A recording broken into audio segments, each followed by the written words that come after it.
nursing student Billie King is suing her former live-in boyfriend, machinist Tim Palmer, for damages to her home as the result of an assault. Billie also claims Tim put flour in the gas tank of her car. Order. Come to order. All rise. Hello. Thank you. Your Honor, this is case number 230 on the calendar in the matter of King versus Palmer. Parties have been sworn in. Judge, you may be seated. Sir, have a seat, please. Ms. King, you and the defendant lived together for a period of time. You've claimed two things. First, that he damaged your home while he was in a rage. And second, that he caused some damage to your car when he put some stuff in the gas tank. Yes. How long were you a couple? It was about 2 months before we decided to move in together. And how long did you actually live together? About 2.5 months. Did you move into his house, or did he move into yours, or did you take a place together? We actually moved into a place together. So you moved in together, and what happened on the night in question, which was? November 21st. What year? Of last year, 2001. Okay, go ahead. It started out with him, he went to Pool League that night. He went what? To Pool League. He was on a pool team. And he had come home a little later than usual. I was already in bed. And I got up and was asking him, you know, what had taken so long. Usually he came directly home. What time did he get home? It was probably around 12:30, 1 o'clock. And what time had he usually come home? Around 11. You didn't just ask him. Let's be honest. Oh, I was a little angry, but at the same time, we had a pretty open relationship as far as he had his life, I had my life. Okay, so you were angry? Yes, I was. Okay. And he got very defensive immediately. And he was sitting on the couch, and we were actually arguing back and forth. And he stood up really fast and grabbed the coffee table and threw it end over end, and it shattered everywhere. It was a mirror coffee table. And just completely went on a rage from there. He grabbed the leg from the coffee table, threw it through the TV. I immediately ran to the bedroom and tried to shut the door. He was right behind me. He slammed the door open so hard that the hook on the back of the door actually went into the wall. That's when it started to get physical. There was a knife about this long that was hanging on the wall next to our bedroom door, and he was threatening to pop the waterbed. And I was screaming, I can't afford that kind of damage, you know that. And he started pointing the knife at me. He stabbed it through the bedroom door. It went through the door into the wall. He threw the knife at me. It landed right next to my head, and there was actually a perfect imprint of the knife in the wall. You could see the handle, the knife itself. He turned around and got very aggressive with me and put his hands around my neck. That's when I started kind of flailing, and I punched him in the side of the head. He carried me across the room by my neck, threw me through the door, and I landed on the linen closet, which was right outside of the bedroom wall. He put his fist through the wall. I ran into the kitchen. I picked up the phone. I dialed 911. He was right on top of me, grabbed the phone from me and hung it up and started screaming at me, "You're going to call the police. You're going to call the police on me. You know I have a warrant." Grabbed the phone from me, threw it on the ground. It shattered. He put his hand through the back screen wall, which is when he cut himself. Immediately started bleeding all over the place. I ran back into the bedroom trying to get away from him. He followed me in the bedroom. We went outside because my children were home. I had a 5-year-old and a 3-year-old that were hiding in their bedroom. So I went outside, locked myself in the car, assuming that the police would be on their way because I dialed 911. He was in my face in the car. I ran back inside trying to lock him out, and he took off after that. Hid in the bushes for about 3 hours. They looked for him with K9 and took pictures of my house, and I actually have the police report. I'd like to take a look at the police report and the photos if you have them. I was not able to get the photographs from the police department, but I also have a copy of the security and cleaning and the damage deposit from my landlord. I've moved out of the house, and they had obviously tons of damage to fix the house. Here is a breakdown of what everything cost, not including what I fixed myself. Go ahead. I have a slightly different version, Your Honor. So did she when the police came that night. I came home that Tuesday night from pool league. It was a little bit later. I'd stayed and shot pool with my friends after league ended. Before I'd even made it to the doors, she came out the doors screaming at me, "Where you been?" Just going off on me. I came in for about 10 minutes of that screaming. As I was getting ready for bed, I called her an explicit name. "Look, you dumb, could I just please go to bed? I got to work in the morning." That's when I got punched in the head twice. And after that is when I started to That's tear the what house she up. forgot to tell me. That's in the police report, that she what- told the police that she hit you first. That's when I Right. started to Yeah, how come show you violence. forgot? You told me about all the things that happened, the coffee table and the glass and everything else. How come you left out the fact that after he called you a name, which was not a nice thing, you punched him in the forehead? No. That's actually incorrect. I did punch Behind him. the ear, Your Honor. I did punch him. That was when he had his hands around my neck. No.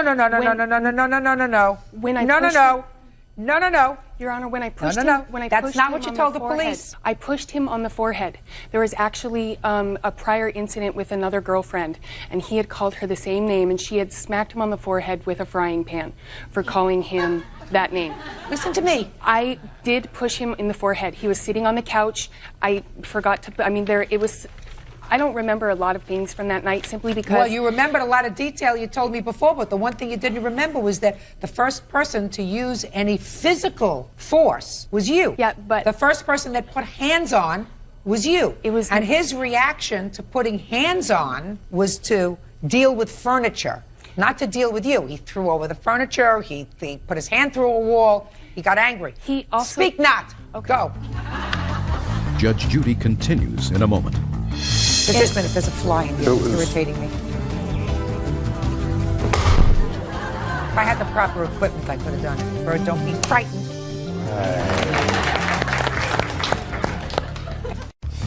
Real cases, real people. Judge Judy. Billy King says former live-in boyfriend Tim Palmer destroyed her apartment and then beat her up in a fit of rage. Tim says Billy started it by punching him in the forehead. Okay, go ahead. It escalated from there, and I did tear the house up a little bit. I've did? got a copy of the damages here. I highlighted the ones that I caused. Okay, so did you pay for the ones that you caused? No, I just replaced the TV of hers that I broke the very next day with the phone that I allegedly smashed on the Just a ground. minute, you replaced the TV how, sir? I took the broken one out and put one in there that worked. Who has that TV now? She does. Is that right? No. Just a minute, there's a fly in here. It It's was- irritating me. Okay.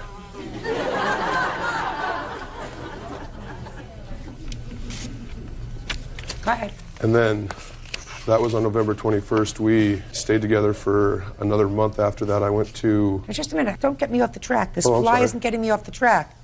I want to know where the TV is. He said he bought a new TV. I absolutely believe him that he replaced the TV. He actually didn't buy a TV.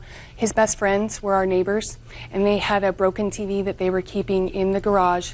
Took 20 minutes for it to warm up, and they allowed me to borrow that TV. And when I offered to give it back, they told me to throw it away. I gave him $50 and a $100 cordless phone for that TV. It was not broken. You watched TV afterwards on a TV after this incident when you stayed together and tried to patch things up. Hold on a second. Yes. Good job. Go ahead.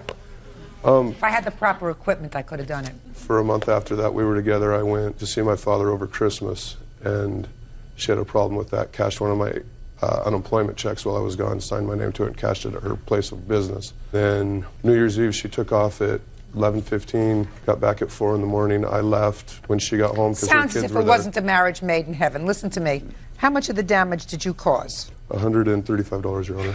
And how much are you being billed, Oh, excuse me? Miss King? $2,100 and 20. Let me see. I'm also liable for half of the re-rent fee and advertising. And how much is that? That's $275 and $21 are the two totals on that. I'd also like to point out that we were not working it out after that. I don't care whether you were or you weren't. I want to see what the landlord lists as damage. They're the same thing. Mine are just highlighted what I caused. We'll take care of it. Huh? We'll take care of it. You fly. Was also rent? I moved out in January. She moved out in July. Was your rent up to date at that time? Yes, it was. No, that late it was charge not. was. What about security deposit? We split that. I paid the $500 security deposit, which in turn takes care of the $725 that I owed in the back rent minus $200. Why would you have paid all of the security deposit? Because when we moved in together, he was not getting paid that much money. He pays an enormous amount of child support because he's about $20,000 behind. Did you give her half of the security deposit? Yes, I did. It was $250. Who paid it? By check? We paid cash to the landlord, and it had to go on one person's name, so we just used hers. Your Honor, the reason that we paid cash was because at the time I was working at a pawn shop and I had a rather expensive ring.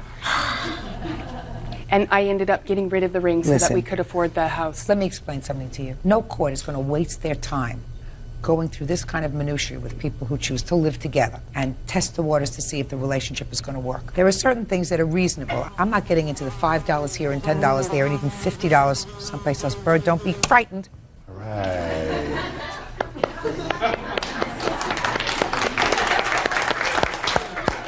Thank you. Thank you. I hope that was an endangered fly. I doubt it. Well, there are those things out here in California. Got to be careful. Your Honor, In any event, there is certain damage that he caused. There's no question that there's certain damage that he caused. Late fees were, I mean, I don't know about this. Re-rent fee is $275. Advertising fee is $21. Certainly he lost his cool. Fair statement? Fair statement, Your Honor. Good. You lost your cool to the tune of $500. Now, what proof do you have that he actually put flour in the gas tank of your car? Which is the second part of your claim. I have a couple of things actually to prove that. I have a receipt from the people who initially fixed my car. I had it towed on. I have no doubt that somehow your car was vandalized. What proof do you have that the defendant did it? The night that it happened, it was January 12th. We had separated in November, and I had a date that night with my witness. We had gone out. We came back to my house. We had been friends for quite a while, and so we came back to my house. The children were not there, and decided that he was going to stay at my house that night. You know, no big deal. Throughout the night, Mr. Palmer called a couple of times. I told him, you know, the same thing. I wasn't interested in seeing him or talking to him. He had already given me his house key. He did not have access to my house. He was not supposed to be there. He was actually waiting for me at the next door neighbor's house. He had explicit details of what we were doing in the living room because he was watching us through the window. When we decided that it was late enough and we were going to go to bed for the evening, he broke in through the front door, said, "Not in this house, not in this house," and walked right into the bedroom and left, went to his friend's house, called the police, and was going to immediately take back all the things that he said that he was going to give me because he didn't want them anymore. He was so broken up about our relationship that he didn't want his water back. Okay, so let's get to the flour in the gas tank. It was a locked garage. I had extra supplies in the garage. The following day, there was a bag. That's how I knew what it was. There was a bag of flour sitting in the middle of the garage. I actually had to break into the garage at a later date because he wouldn't give me the key. He's the only one that had the key to that garage. And the flour was rummaged out of the box. You have the key to the garage. How are you going to get your car out? I didn't leave my car in the garage. I just had belongings in my garage. So where was the car? Sitting right in my driveway, right next to the house. Okay. He knew, So? I mean, we'd been sitting on the couch talking and being intimate with each other for about 2 hours, and he knew things that we were talking about at the beginning So what of the you're telling me, evening. because he was angry, you assumed, because he was angry, you assumed that he vandalized your car. It was the following morning that I got up to go to work. It lasted about 6 blocks. My car died. I had it towed, and there was... So that's what you're telling me. You're telling me that because he was so angry, you assumed that it was him. Yeah, it would be pretty difficult or very coincidental that it would be somebody else. I agree with you. Tony saw him come in. I agree with you. He was the I one agree that with- called the police. I agree with you. So far, you've been reasonably honest with me, Mr. Palmer. You've been reasonably honest with me about the damage that you caused. You've been reasonably honest with me about everything else, and you haven't been a loser. You haven't been a loser because I try to be reasonable. Did you put anything in the gas tank of the car? No, Your Honor. No. Actually, Your Honor, I had a key to the front door because we were supposed to go out that night, and I knew something was up when she canceled with me. I came by the house about 1 o'clock in the morning. As I'm walking up to the door, the curtains are open. What were you go? Shh, I Mr. see Palmer, them Mr. on the Palmer. couch. What'd you go there 1 o'clock in the morning for? Because I knew she was fooling around on me, and that was my waterbed in the house. And when they were on the couch, I was all fine with it. That's how she wants to be. That's how she can be. But when they moved into my waterbed, that's my personal property, I wasn't going to have it. You need written consent to be in my waterbed, pretty much. So I let myself in the door and said, not in my waterbed, everybody else. And the police came and stood by while I drained my waterbed, and I left the same time the police did that night. They stood by for 2 hours while I drained my waterbed and took it apart and moved it next door. But It wasn't happening in my bed. Doesn't that sound like a big baby to you? You took police officers who should have been out on the street taking care of important business. They actually commended me for keeping my head. I'm speaking. Sorry. Making sure that people's homes are safe, that there aren't muggers in the street, that people aren't getting raped. and you had them stand there for 2 hours while you drained your waterbed so your former girlfriend wouldn't... They stood by to make sure it didn't turn into a bloodbath, I think. It shouldn't have turned into a bloodbath. You should have gone home, taken a cold shower, gotten into your bed, and said, listen, I got to deal with this like an adult. You went over there at 1 o'clock in the morning. My name was on the lease. I had every right to be there. Mr. Palmer, you're being a big baby. And the name you called her is not a nice name. And if you called your old girlfriend that name, it wasn't nice to call your old girlfriend that name. Did you get hit over the head by your old girlfriend? That was a different name I called her. And I fully deserved that one. Your Honor, one of the most important things... Just a second. I want to see the information that you have from your mechanic. These are... One of the receipts is missing, so I had to make a statement about some of the things that he had done for me. There were towing fees. There's... Just a second. And that car has a locking gas cover. Not anymore. The gentleman that worked on my car fixed it the first time. It was running fine. Then it broke down. Listen to me. You can't testify for somebody else, and neither can the person who fixed this car. Right, that's why I had to make that statement. But he had told me it had to have happened on 2 separate occasions. There was no way after he drained and cleaned the tank the first time that the car could have done what it did again unless somebody had put flour in the tank again.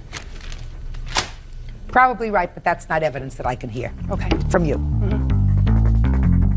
Okay. He owes you $500 that he's going to pay you back for damaging the apartment and also the advertising fee. He lost his temper. You hit him first.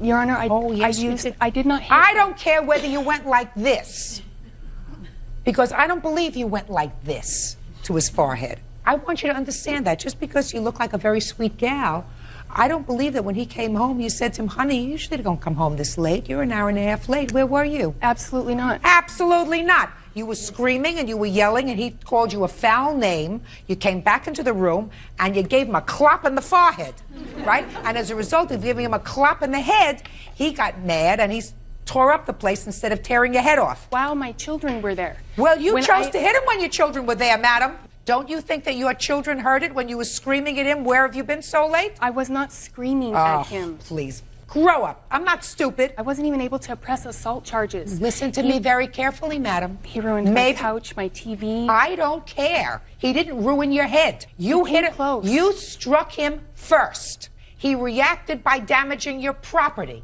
That was bad temper. The fact that he's got a foul mouth is also not a good thing. You say, with my children there? With your children there? You started it with him. He reacted badly. He's got a bad temper. But you started it. You started the screaming. He didn't. And if you didn't like the fact that he was out until 12:30 in the morning, you should have scooped up your children and left. Do you understand? I'm not interested in the hearing. But my older... Goodbye! Parties are excused. You may step out. Judge Judy saw through her little act. The emotional stress that I've been through in the last year has been... I mean, you can't put a price on it. Truth came out, I guess. I've never had anybody put their hands on me like he did that night. Oh, I know I lost my temper. He had his hands around my neck and I was trying to protect myself. It's been 9 months since I've had any contact with her at all. I wish she'd just leave it alone. Don't move in with someone until you are married. Be careful. Or you've spent a lot of time with them. Vindictive woman. And don't be fooled by someone just because they have a smile and can be nice to you. Leave me alone. Antique store owner Rebecca Watson is suing her ex-lover, truck driver Larry Martinez, for unpaid loans and for money invested in his business. Order. All rise.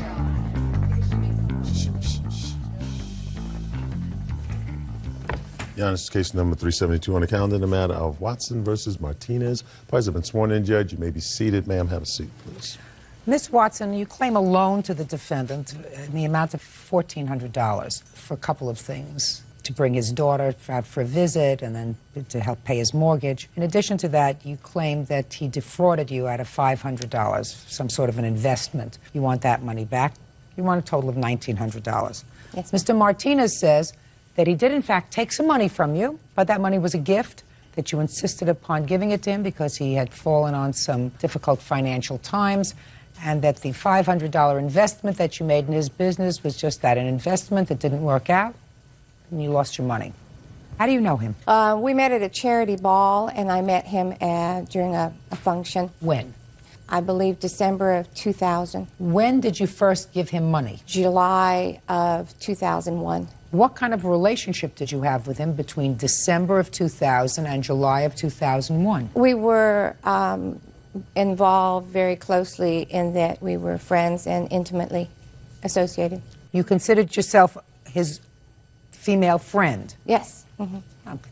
Now tell me about the first loan. The largest loan was $1,000 because he was behind on a mortgage payment. Tell me about it. Well, I just felt sorry for him and went ahead and told him that he begged me for the money, and I told him... Tell me. Let's start from the beginning. He came to you, you were out for dinner, you were out someplace, he said to you, I'm behind in my mortgage. I want to know exactly how it came about. He had been telling me along that he had had some money problems, and his girlfriend wasn't able to help him with his money problems, and that she was taking a lot of money. So he had a girlfriend?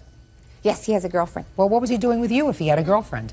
Well, we were just really more friends than anything else, and I would give him a lot of advice, and our relationship was in that he's a truck driver. We'd talk over the phone a lot, and it was over the phone that he told me that really where he needed the money. So it wasn't over dinner or anything. Go ahead. And so I did have the money wired or electronically transferred. No, I want you to tell me about it. Oh, about our relationship? No, about the $1,000, madam. The $1,000, I did go ahead and have it wired. I believe that you gave him $1,000. I want to know the circumstances surrounding you giving him the $1,000. Well, I loaned him the $1,000. That's what you say? Yes, ma'am. All right, since I'm not getting it from you, I'm going to go to Mr. Martinez. Mr. Martinez, she gave you $1,000. Tell me how that came about, sir. She wired it to my account. She took $1,000, gave it to me. I told her I needed some help with the bills, and You told her you needed help with the bills, and... I said I'm behind. She was away. I was by myself.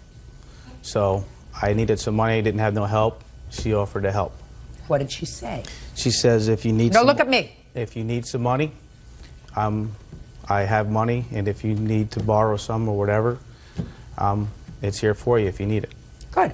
And you said I need to borrow it. I need about $1,000 to pay my bills. So she sent you the money. So why didn't you pay it? Look here. At that time, I didn't have any money.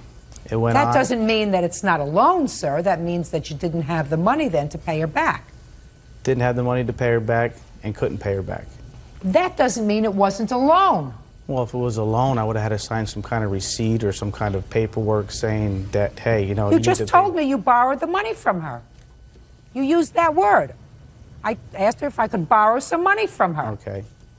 Maybe I should have used a different word then. That's not... Maybe you should have, but that's the word that you used. Okay. I took the $1,000 from You her. borrowed it. Okay. And you didn't have money to pay her back. That doesn't mean you don't owe it to her.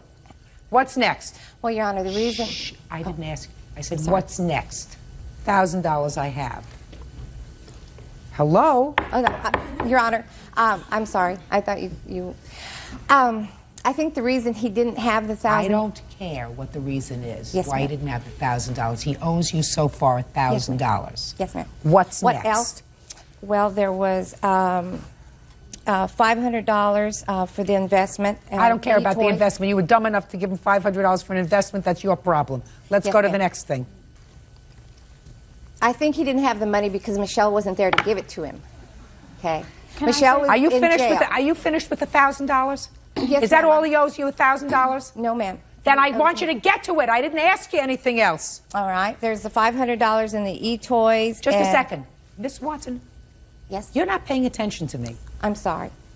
I told you, if you were dumb enough to give him invest in a business for $500 with him, and he didn't have enough money to pay his own rent, you don't get that money back. Yes, ma'am. You don't. Good. Now, so far, he has admitted, reluctantly, to owing you $1,000. Does he owe you any more money? Yes, ma'am, he does. But he is such You a... want to get to it. Yes, ma'am. What is it? What was it for? When did you give it to him? Before He is such a scoundrel that... That's it. I'm finished with you, Miss Watson. I'm finished with you. I asked you a simple question. The simple question is, we got to the $1,000. He owes you the $1,000. Yes, ma'am. He doesn't owe you $500 that you invested with him. Is there any other money that he owes you? What you have to say is yes, how much it was, what you gave it to him for. If you're not going to answer that question directly, Miss Watson, I'm going to give you an award of $1,000 and say goodbye. Do you understand? Yes, ma'am, I do. He does owe me another $900. No, he doesn't. You want to tell me what the $900 is for? I do have documentation on monies that were given to him when he did ask me for a loan, and I do have FYI when I did fax him the information. And Miss then, Watson, is there something wrong with you? Judge Judy continues in a moment. You invested in a bad deal, period. End of discussion. That leaves $400 left, not $900. Do you understand? yes, ma'am. And later today, I don't remember getting hit. I got hit 3 times, actually. Started drinking some liquor. Then Nita started wilding. She said what? Wilding. What is that? Acting crazy. real cases, real people. Judge Judy. Rebecca Watson says former lover Larry Martinez owes for a series of loans and for an investment she made in his business. Your lawsuit is for $1,900. Yes, ma'am. $1,000 loan. Something for a plane ticket or something to bring his daughter out. That's and then correct. Quiet! And then $500 that you say you invested with him. I've already told you I'm discounting the $500. He does not owe you the $500. You invested in a bad deal, period. End of discussion. That leaves $400 left, not $900. Do you understand? Yes, ma'am. Now, what was the other $400 for? The other $400 was in petty cash and plane ticket that he needed to I'm not interested in petty cash. get his daughter I'm back not to interested New in York. petty cash. What was the plane ticket? The plane ticket was about $300. What do you mean about $300? It was $300 because I gave him Show me. $100 for being Show able me. to get in the airport. Show me the $300 plane ticket. Show me where it was. Where did you buy the $300 plane ticket? No, I gave him the money as a loan because he needed to get his daughter from New York. How much was Or the to New plane York. ticket to get your daughter from New York to wherever? About $250. That has nothing to do with the money that she gave me. Was $1,000 towards my bills. That money came out of my pocket for the plane ticket. So she didn't give you $250. You have any evidence that you put that plane ticket on your credit card? No, ma'am. Good. So you got $1,000, Miss Watson. That's it, period. That's what you say you owe her? That's what you borrowed. Is that right? Is that right? Yes, ma'am. Perfect. Goodbye. Parties are excused. You may step out. There were, times that she was in jail and she was gone and not able to be with him. I didn't know all this at the time. I didn't even know he had a girlfriend. Well, I was away. The cat played. Larry is a real scoundrel, and he's got a woman at every port. I thought she was my friend, and she was cheating on me. Both of them. You learn from your mistakes. I'm not going to be doing that anymore. And now the next case. All parties in the matter of Hollis versus Kirkland. Step forward, please. Inventory control clerk Lori Hollis is suing her former live-in boyfriend, salesman Alex Kirkland, for unpaid rent and bills. Alex says this is revenge for their breakup. Ms. Hollis, according to your complaint, a couple of years ago, the defendant lived with you. I assume you were in some sort of a relationship when he came to live with you. You say that he owes you money for rent and other bills. Mr. Kirkland says he doesn't owe you a thing, that you never had an agreement with regard to rent, and when he was working, he gave you money. Is that right, sir? That's correct. Okay. When did you move in together, or he moved in with you? June 10th, 2001, And how long did you know him before he moved in with you? from October 1999 for a little over a year and a half. Why did he move in with you? He had gotten into a situation where he needed a place to live. And I don't know what that means. He had broken up with his girlfriend at the time and he needed a place to live. He was moving out of his place. And so I offered to let him stay with me. So he and- wasn't your boyfriend at the time, he was No. just a friend? Yes. Okay, go ahead. And we had an agreement that he was supposed to pay me $450 a month plus, half of the living expenses, utilities.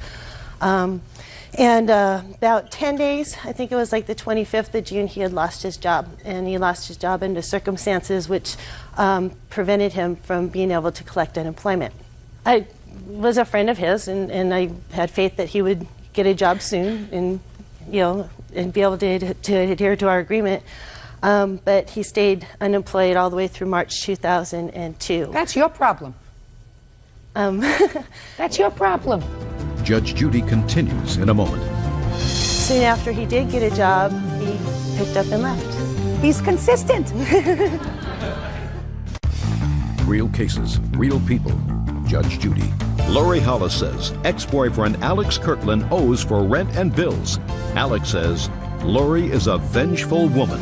Let me tell you what you just told me. You just told me that he broke up with his girlfriend and he had to move out of her apartment.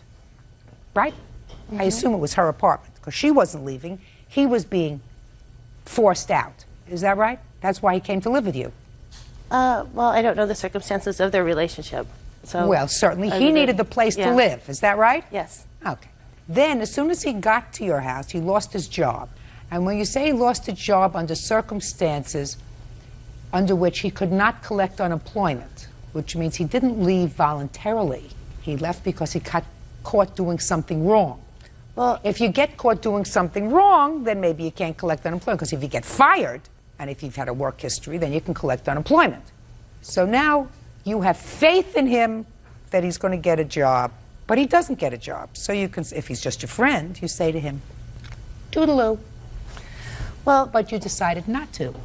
So why are you here a year and a half later looking for rent? Well, all the time that he was staying with me, well, in September of 2001, he decided, he instigated a conversation with me to take our relationship further, because we had been friends for a real long time. We cared about each other, and I loved him. So that's why you let him stay. I let him stay. That's why you let him stay. And he continually told me that, you know, don't worry, you'll get a job and he'll pay me what he owes me, and so on. But soon after he did get a job, he picked up and left.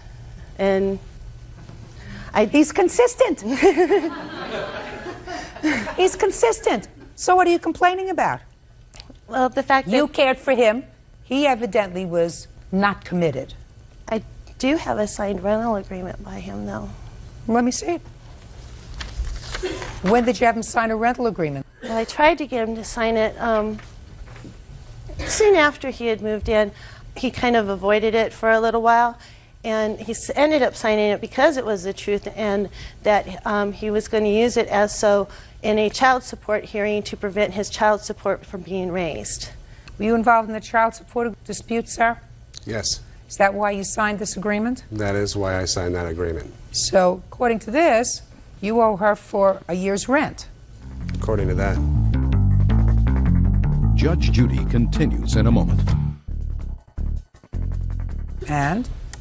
I didn't really remember signing that agreement.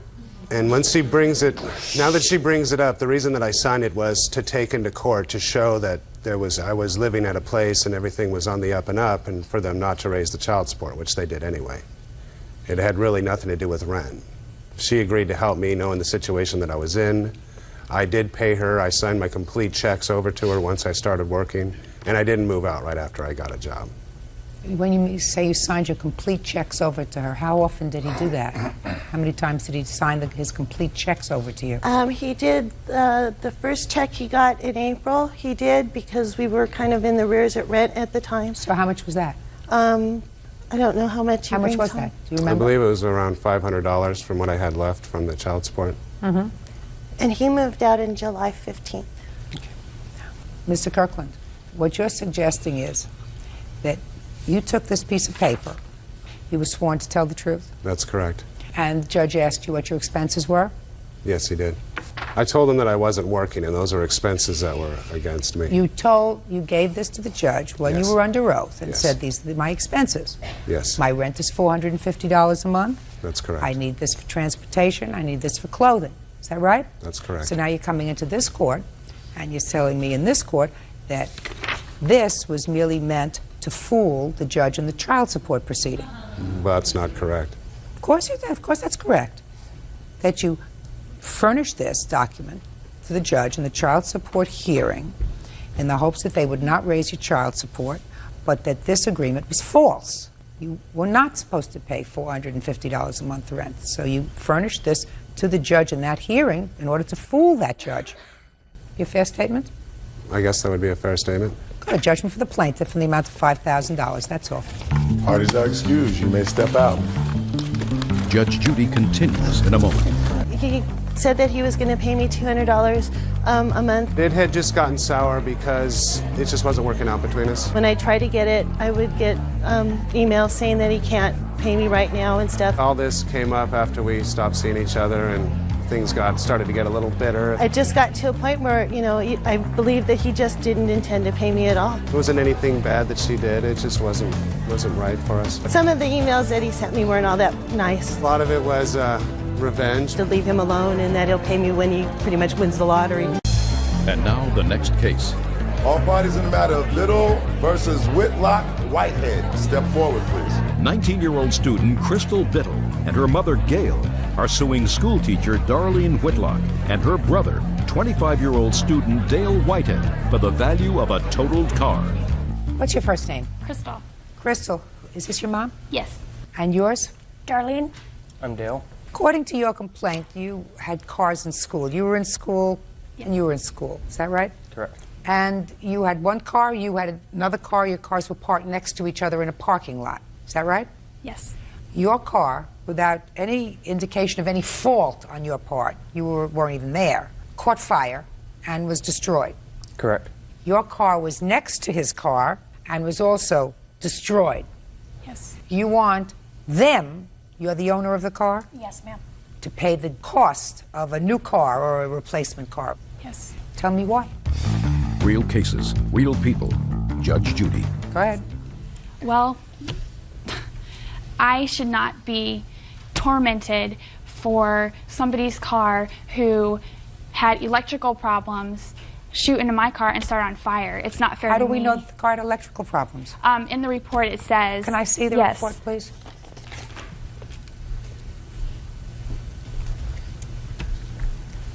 Let's see what it says.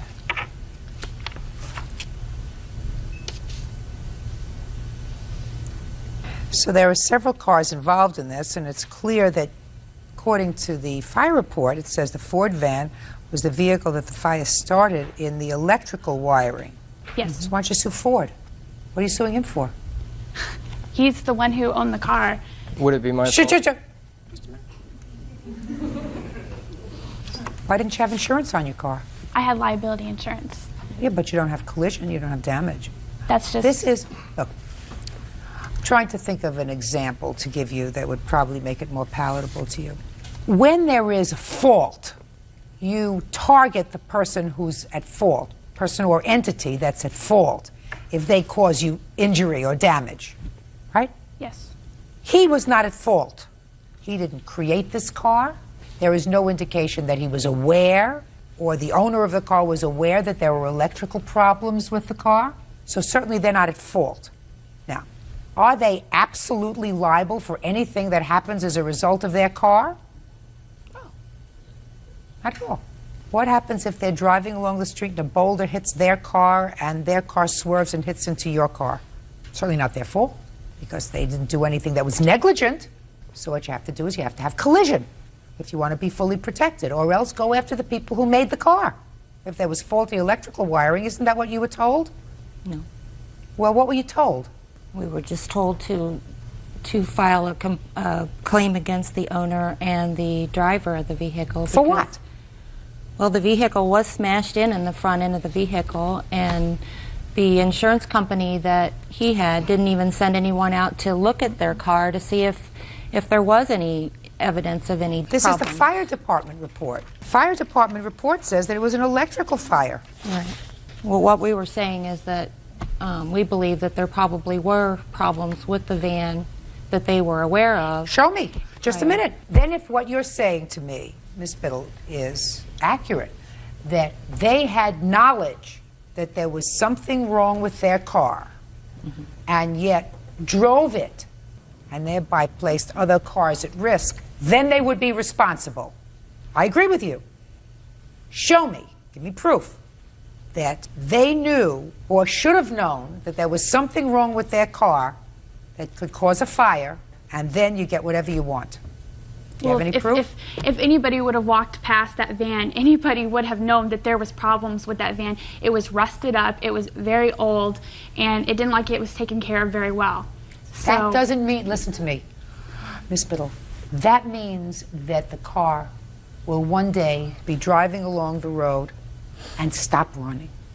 That doesn't mean that it's going to explode in a fire. Ms. Biddle, you need proof, expert proof, that, for instance, the car was in an accident. They were advised by a mechanic that unless it was fixed, the car could, by spontaneous combustion, start on fire. Because otherwise, there are lots of scenarios that are possible. It's also possible that somebody lit a match, opened the hood, threw it in the car, and caught on an electrical wire, and that's what they saw. They saw the electrical wires burned, that somebody else did that. Do you think that they would be responsible if somebody passed their car and, as a prank, took a match and threw it in the gas tank and the car exploded and your car was damaged? Do you think they'd be responsible? No. Why? Just a minute. Why not?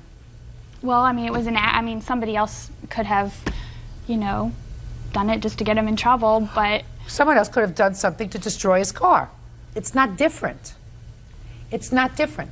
You have to show a fault, that somehow these people knew that they were driving around in a dangerous vehicle that could cause damage to somebody else's property.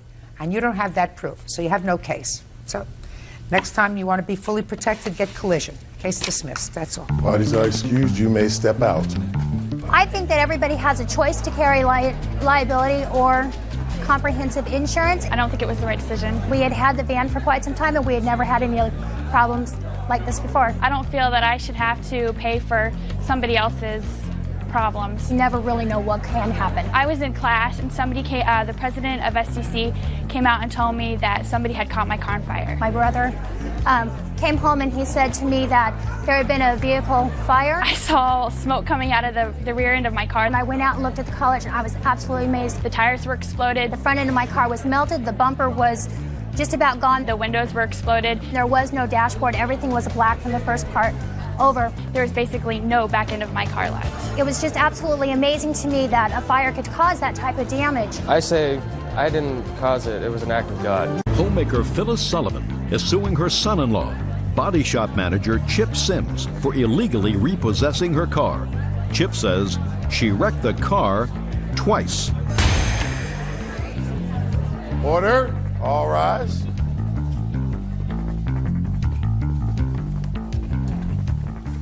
Now, this is case number 440 on the calendar in the matter of Sullivan versus Sims. Parties have been sworn in, Judge. You may be seated. Ma'am, have a seat, please. Miss Sullivan, I assume this is your daughter, is Yes. that right? And this is your son-in-law? Yes. Yes, Your Honor. According to your complaint, your daughter and son-in-law purchased a car that was for your benefit. Mm-hmm. That was back in March. March of last year. Correct. And the agreement was that you would make a monthly payment that would cover the car payment and insurance. Correct. To your daughter and son-in-law. Correct. And you would have the car, and when the car was paid off, I assume it would be yours. Is that right? Yes, Your Honor. So far correct? Yes, ma'am. You did have the car for a period of time. Then you had an accident with the car in Correct. a parking lot.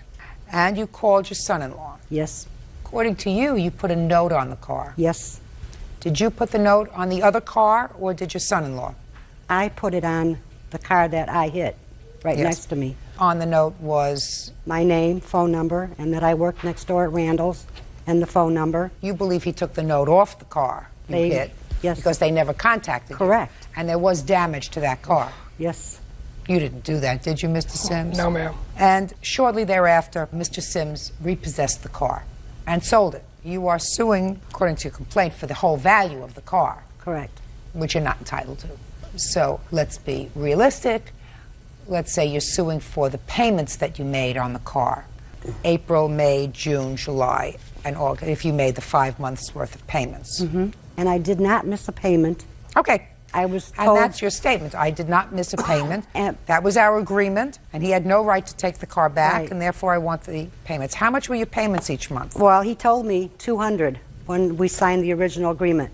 $200 a month, that included insurance. How much was the insurance on the car, Mr. Sims? $62.96. Mr. Sims, how much did you pay for the car? I purchased the car for $1,500. I put $600 of the repairs to the car because I purchased it damaged. Okay, and you sold it when? about 2 weeks ago. And how much did you sell it for? $3,200. And how much did you pay to fix it as a result of the accident that your mother-in-law had? What she did, she bent the door around to the fender. Just tell me how much you paid to fix it. $150, but it didn't fix it correctly. It just made the door open and close. It did not repair the car back to the original condition. Say nothing. Yet. Say nothing yet. All right. So let's say you spent $2,200 on the car. Correct. You sold it for $3,200, giving you $1,000 profit, and your mother-in-law gave you $137 a month times 5 equals $685.35. So you got that too. Correct. So this is going to take care of your counterclaim, because you're suing her for $660 for miscellaneous damages incurred in relation to the car. That's your counterclaim. That's out, because you had no loss, sir. You have a profit. All right, I understand. You have a profit. So you suffered no damage. So your counterclaim is dismissed. Now let's talk about what your mother-in-law wants. Okay, I need to speak. Now I'm ready. He works at a body shop. He didn't pay nothing to have that car fixed. I don't care whether he did or whether he didn't. And he raised the payments. That has nothing to do with you. He raised my payments from To what? $200 to $230 a month. When did he Before change? I made the first payment, I'm sorry. Just a second. April. Okay, April 230. 11th. He raised it. Is that right, sir? Well, is that right or wrong? She has proof. I'm sure she has checks or whatever. Is that yeah, correct? we agreed on the raise of the payment. It was due to the insurance increase. So we have 230 less 62.96, 167.04 times 5, $835.20. I'm going to give you 1 minute, Mr. Sims, to explain to me why you don't think that you owe your mother-in-law $835.20. We had an agreement that she was going to purchase the car, like you said. But also in that agreement, no one was supposed to drive the car. Well, she was letting the other brother-in-law drive the car, which I had a witness see him in the car. Also, she took the car to Chicago against my wishes, taking it out of town. Our original agreement was that the car was mine. I purchased the car, put it in my name, I put the insurance in my name, I registered it in my name, and I told her, here's the car, this is what we're going to do. You pay the car to me each month, and then when the 13 months are over, I'll sign it over to you, do whatever you like. But in the time that you're driving the vehicle, the liability is on me with my insurance and everything covering me. I don't want anyone driving it. Drive it, do your errands, run back and forth to work. But I don't want the car leaving the state. I don't want the car going anywhere. Just keep it here in town. Now, Mrs. Sims, I read that. I read your defense, sir. However, your problem is you didn't take it back from her then. Okay, you're right.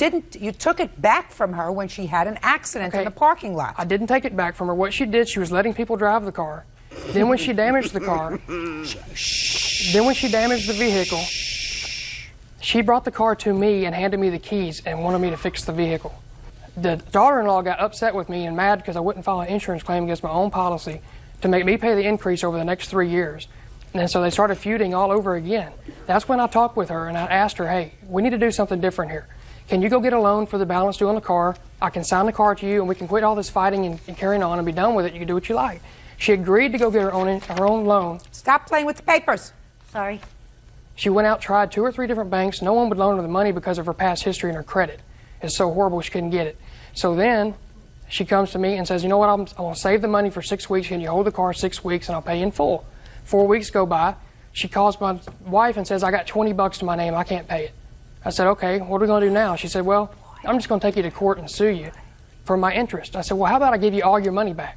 I offered to give her every penny she paid, including the insurance. She agreed to that too. Then on Sunday morning, she calls and tells me, no, she don't want to do that either. Judge Judy continues in a moment. I don't know whether or not you took off the note, if there was a note placed on the other car in the parking lot. If you did, that was a foul thing to do. And later today, the vet told us there was no way the cat could have broken its leg in 5 places just from tossing off the side. She had to have been pretty much slammed to the ground to have broken it the way it did. Real cases, real people. Judge Judy. Phyllis Sullivan says son-in-law Chip Sims repossessed her car for absolutely no reason. Chip says Phyllis has been irresponsible with the vehicle. What you should have done, Miss Sullivan, is take him up on his offer. Because if he was willing to give you all the money that you paid in the car, including the insurance, you should have accepted it. Because from me, you're only going to get the money that you paid on the car itself, less the insurance. Your Honor. Yeah, what? The car, I mean, this was a business contract. I couldn't get a loan because I filed bankruptcy. Show me the business all right? contract. Show me the contract. Show me what it says. Show me Can the I say contract. something? Nobody drove that car. His so-called character witness has a warrant for his arrest for hitting a Would police you officer. please stop talking and hand me the contract? I'm sorry. You don't have one. There's the contract. This is my thing from bankruptcy. And No, listen to me. I asked you for the contract. Okay, I'm sorry. Did you ever have a conversation with your mother about somebody else driving the car? Yes, ma'am. Step up. Tell me when. Less than a month into the deal with the car. Tell about me what 2 the weeks conversation into it, was. I called her to let her know that we had spoken to a fellow family member who saw someone else driving the car. When I asked her about it, she proceeded to cry and say, I would never do something like that. You told me you didn't want anyone driving the car. I wouldn't do that. I would never hurt you or Chip like that. That's our agreement. I wouldn't let someone drive the car. Okay. I have to make a determination as to what your damages are, Miss Sullivan. Okay. And by the way, Mr. Sims, I don't know whether or not you took off the note, if there was a note placed on the other car in the parking lot. If you did, that was a foul thing to do. Otherwise, I cannot understand why somebody would not have contacted you to have their car fixed. It's not reasonable that if you come out and you see somebody left their name and number and said, I hit your car, Right. that they would not contact that person unless the note was taken off the car. In any event, I believe that you're entitled to, based upon this agreement, you're entitled to your money back, because this agreement says that if at any time I default upon my payments, Ronald has the right to take the car back, and I will forfeit any payments already made. She never defaulted on her payments, so you had no right to take her car back. I didn't take the car back. She brought the car to me. I don't believe that's true. And I believe that you made a profit. That's just shit, quiet. I believe that you made a profit on the car. You don't have to make a really handsome profit. So instead of making $1,838, you're only going to make $1,000 worth of profit. $1,800 because she'd already filed this suit once, which I had to hire an attorney to fight her the first time, that she never showed up to court. I had Well, to I don't fight have her. that. Listen to me, have the Mr. dismissal. Sims. Mr. Sims. I've got the original court I don't and a have dismissal listen to- from it. Pay careful attention to me, sir. Yes, ma'am. I don't have that as part of a counterclaim. Right. In any event, what I'm telling you is you have the right, if you sold the car, you made a profit. Your profit was in excess of $1,000. Well, Because- I kept the car for 5 months waiting to solve this case, waiting to go to court, which we had our court date. She didn't appear. What difference does it make, sir? What difference does it make as far as the profit that you made? Right, exactly. She put in $835.20. That's less the insurance over a 5-month period, and she's entitled to get it back under your contract. That's all. Parties are excused. You may step out. I just want them out of my life. I just want to go on about my own life and let her live her life, let me live mine. He couldn't claim it on his insurance because he's got too many other insurance claims going on. This isn't the first time in my life my mother's disappointed me. My son-in-law, Chip, told me that I'm putting the stake in the family. We warned her before she filed this suit to let her know she would never see me and she would never see her grandson again. She continued to do it, and I'm going to stand by my word. I'm very hurt. I'm going to miss my daughter and my grandson. 21-year-old assembly operator Monique Betker is suing the father of her son, 26-year-old machine technician Robbie Schwant, for the return of her furniture and for breaking her nose. Robbie is countersuing for car rims he inherited from his deceased brother. Order. All rise.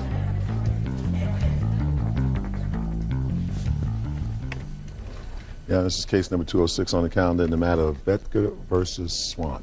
Parties have been sworn in, Judge. You may be seated. Folks, have seats, please. Ms. Betker, you and the defendant lived together for a couple of years, well over a year ago. Yes. And you have a child together. How old is the child? Almost 2.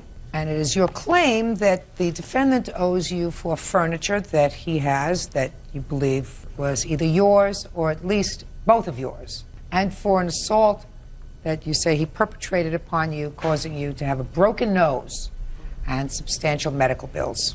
Mr. Schwant says that the furniture was his, and he says that you started the fight that resulted in whatever injury you had. As a matter of fact, the charges in that case, he says, were dismissed because you acknowledged to the court that you hit him first, and he is counterclaiming for something about his deceased brother's car rims, right?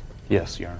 So, tell me about this separation in August of 2001. He got possessive. I switched shifts to second shift, different plant. He accused me of cheating on him. I went out one evening after work with a couple of friends, and I come home the next day because I was too drunk to drive, and the door locks were changed. Where was your child at the time? My mother. Is that when this incident happened that caused you to have a broken nose? Yes, because I went the next day to receive my belongings, and we started arguing. He kept following me around the apartment. I noticed most of my stuff was broken. So what happened? I started packing up my clothes, and he was yelling at me, calling me obscene names, and he called me a word I didn't really like, and I threw a burp rag at him, and he come at me with a threw a fist. what? A burp rag. Yeah. And then he punched me in my nose. Your Honor, that's... I'll let you tell the story. Yes, sir. And what happened next? I called the cops. I have a copy of the police report. Okay. I'd like to take a look at it.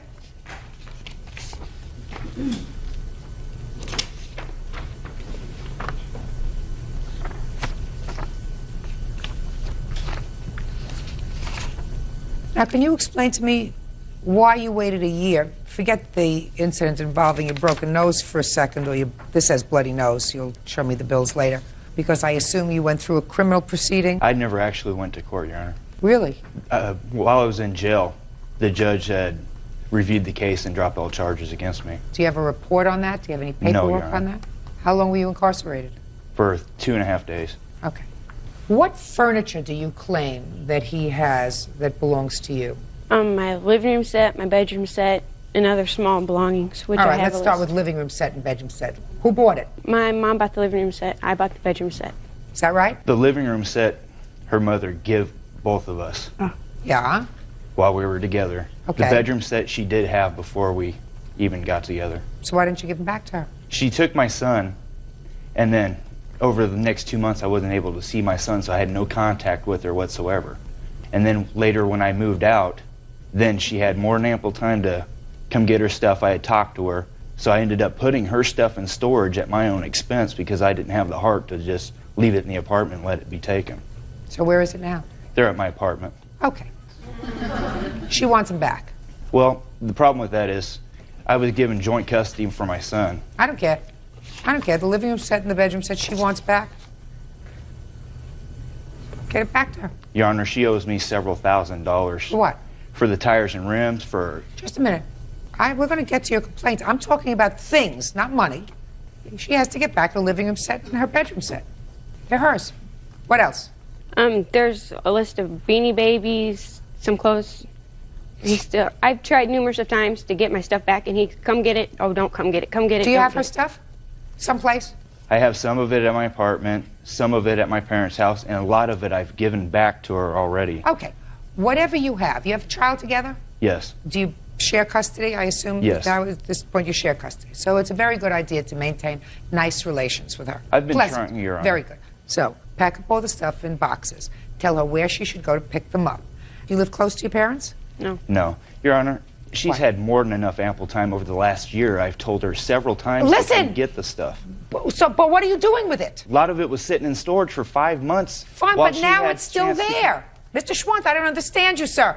Now it's there. You said you have some of it at your house, you have some of it at Correct. your parents' house, right? Yes. Get it together and give it back to her. Are you telling me that it's being used? Yes, it's being used in my home, which I'm providing for my son when I have him half the time. Mr. Schwant, I want you to understand my words. The bedroom set and the living room set are going back to the plaintiff. Yes, Your Do Honor. you understand? That is the order. Yes, Your Honor. Good. As far as the other things are concerned, physical things, put them in boxes, and she's going to pick them up. And I'm going to suggest, Mr. Schwant, that if you don't want to be an immature baby, you put them in boxes, wrap them up nicely, store them nicely, so that you don't have any quarrel with her. Because you have a child who's 2 years old, and for the next 16 years, you're going to have to get along with each other. So don't make a mountain out of a Beanie Baby. Do we understand each other? Yes, Your Honor. Okay, good. Then don't speak anymore. Now, you want to tell me, he says that it wasn't just a throwing of a rag in his face, that you slapped him first. Is that true? That's false. Want to tell me what happened? We had gotten into an argument. That I know. Okay. The argument got heated. I called her, and she turned around and she had a rag in her hand and hit me with her hand. And after The rag in it. Yes, with a rag. She was holding it in her hand. She hauled off and slapped me across the face. Slapped you, and what did you do to her? I turned around and I slapped her back. Slapped her or punched her? Slapped. Judge Judy continues in a moment. Her mother gave you the living room set. Gave to both of us, Your Honor. Didn't make any difference who you were. If she had chosen Bird, she would have still given her a living room set. And later today, she said, you know, purchase me 2 tickets, so I did. For Britney Spears concert. He didn't tell me it was Indianapolis until he wanted me to pay for them.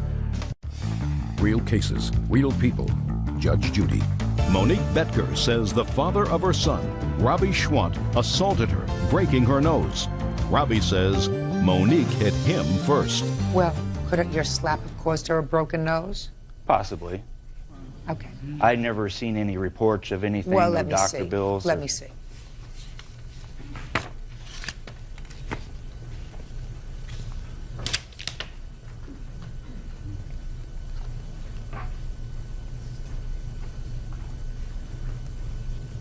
Where did it say you had a broken nose? They couldn't find that paper, but it does say that I It had a doesn't fractured say. It nose. says nose possible fracture. It says headaches, whatever, and it says nose injury, possible fracture. And you declined x-rays, is that right? I did a couple weeks after that. You have the results of those x-rays? No, I don't. Well, then I can't help you. If you slapped him and he slapped you back, unless I have proof that he overreacted, reports don't indicate that you had any more than a bloody nose. Okay, 5 days. You got the order. Now let's get to your counterclaim. Your counterclaim is something about your deceased brother's rims. I'm ready to hear you, Mr. Schwant. Before my son was born, while she was still pregnant with my son, we purchased together, but in her name, a 97 Ford F-150. My brother, who was deceased now, had some tires and rims that were on his truck that was similar, only a year newer. The truck was going to be repossessed by the bank. The bank wouldn't let us take over the payments on it, so we had these rims that we had nothing to do with. So we put them on the F-150 that me and her had got, with the understanding that if anything happened between us, the rims were to be returned. Go ahead. Okay. When she left, she took the truck with her, and I asked for the rims back, and she refused to give them back. Yes. And she still refused to give them back up until the time the vehicle was repossessed. And? And... So? Well, they belonged to me. They were one of the last things that I have of my brother, who died 2 years ago. You mean it's like a class ring? His rims for his car is like a class ring? No, but it's a remembrance of my brother, who's deceased now. That's what I didn't get from your counterclaim, sir, that the rims had sentimental value to you. Yes, they did, Your Honor. Mr. Schwant, if you were old enough to make a child, you're supposed to be mature enough to make reasonable judgments. To even come into a courtroom and suggest that tire rims are a sort of sentimental symbol of your brother that she took away when she took your truck, and you want her to somehow, and the truck is repossessed. Yes. Right? So that she doesn't have the rims anymore. Right. So you want her to give you money, and that somehow will make you feel better. You'll have the money to look at that will remind you of your brother. I never wanted any of this back until she brought this upon me. Only thing I wanted... Just a second! You have her stuff. You have her things.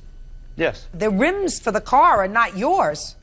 You neither purchased them, they were not bequeathed to you. Yes, they... No, they weren't. Show me a copy of the will where your brother left you his rims. He didn't have a will. All right.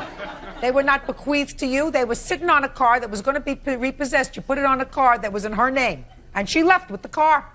Period. End of discussion. This is her furniture. According to you, she came into the relationship with the bedroom set, and her mother gave you the living room set. That's hers. Her Gave personal to both property. of us, Your Honor. Sir, you had nothing to... You were just a thing. Do you understand? She would have given it to her daughter and the person, the other significant person in her daughter's life, irrespective of who that person was. She wanted her daughter to have a living room set to live on. Didn't make any difference who you were. Don't you understand that? Didn't make any difference. No, I don't understand that, Your It's Honor. very, very easy, sir. If she had chosen... Who is this person? This is my brother. He's here as a witness. Very good. If she had chosen your brother to have a child and a relationship with instead of you, her mother still would have given her the living room set. That's all I'm saying to you. So it didn't make any difference who you were. If she had chosen Bird, she would have still given her a living room set. Didn't make any difference who you were. Do you get it? Yes, Your Honor. Very good. And so, but the bottom line is what I'm telling you is that you have a 2-year-old child together. We're talking about things easily replaceable. She may not have done the right thing, and I'm not saying she did the right thing, because I'm telling you right now, if she leaves her child with her mother and goes out drinking or partying with friends and doesn't come back all night, and you change the locks on the apartment where you're living, that means that she has done an immature, stupid thing. Because when you have a young baby, you don't go out and play all night. You understand? Yeah, sure. Yeah, sure. You understand. So I'm not saying she's Miss Goody Two-Shoes. You have to Yes, Your Honor. understand. But you share custody with her. And if we're talking about things, Beanie Babies, I mean, what a mother of a 2-year-old child wants to do with Beanie Babies, I haven't a clue. I haven't a clue. But you picked her. You Right. have to deal with it. So get her stuff together and give her stuff back to you and stop being a big baby over ribs. As far as the broken nose was concerned, I don't see Your any Honor. proof of a broken nose. Your Honor. What? Can I add some things? As far as me, you mentioned that I was being a baby. Yeah. I think I've been more than an adult about this whole thing. I initially took her to court for custody of my son. I've had my child support taken completely out of my check, so I never have to even deal with it. It's always paid up. Good. I fought her for over a year to get joint custody, and she still refused to have my name even on the birth certificate. Okay, so you picked her. Right, and that was my mistake. But I've got a beautiful son out You of it. picked her. Right. If you picked a baby to have a baby with, if she's acting inappropriately, you're living with your mother? Yes. Do you work? Yes. Good. Your mother helps you take care of the baby? She helped when I take the baby to the babysitter, and then she'll pick him up. When she's not at the bar. Not smart. The fact that she's at a bar, if she is at a bar, if she does play, if she is not being totally responsible for your son, that's a terrible thing. It is, Your Honor. Terrible, terrible, terrible thing. But you have to live with it. Right. And if you're going to give her a zinger, what's going to happen is, at some point, she's going to make it difficult for you. You're going to make it difficult for her. Then it's going to be up to some family court judge to make a decision as to where your child goes. And you never know. You may get a good judge, somebody who'll look at the situation and say, listen, parents are equal. Mother, father. He's the more responsible parent. She's a barfly, irresponsible. And I'm going to award this child to the father because that's where the child's best interest would be served. And then again, you may get some idiot, and there are a lot of them out there, who say, well, mothers are still 100% entitled to their child unless they beat them, unless they scald them. Little children always should be raised by their mother. There are still people that feel that way. Right. And some of them happen to be judges. So you may not be lucky enough to get somebody who's fair. Yes, Your Honor. So what I'm telling you is don't be a fool. Be careful. She's still the mother of your child. Yes, Your Honor. Good. That's all. What? There is one other thing. There's a matter of storage fees for the furniture that I'm giving back to her Uh-huh. for 5 months worth. Mm-hmm. What were they? $372. What else did you have in there? Just her belongings and my son's. Did you use your son's belongings? Not at that time. They were. But you're using them now. Yes. But I think she should, still be liable for the storage fees. I paid the storage at my expense so she wouldn't lose her furniture, Your Honor. When did you tell her she could have her furniture? Off and on throughout the whole year that I had this stuff. Is that right? Several Come times. get it. I'd call him. I'm coming to get it. No, don't bother to come get it because you're not going to get it. I'm not giving That's you not nothing. correct, Your Honor. My mother has even asked for it. You have at best $150. They half the storage because there was other stuff in there that's not property, that is solely hers. You're not talking about a lot of money, Mr. Schwant. Do you understand? Right. You understand? You're talking about principle. Yes, Your Honor. And I'm telling you to grow up. I'm trying, Your Honor. You're not trying hard enough, sir. That's all. Parties are excused. You may step out. I think that she's a gold digger. She used me for what she could get. I go to the bar maybe once a month, if that. Left after I caught her cheating on me. Stay away from men like that. Stay away from her. And now the next case. All parties in the matter of Mills versus Walton. Step forward, please. Staffing consultant Denise Mills is suing her ex-boyfriend, consultant Gary Walton, for several unpaid loans. Gary is countersuing, claiming Denise destroyed his car engine. Miss Mills, the defendant is a former boyfriend of yours. You claim a series of loans to him. Some of the loans had to do with towing expenses for a car. You're going to tell me about that in a minute.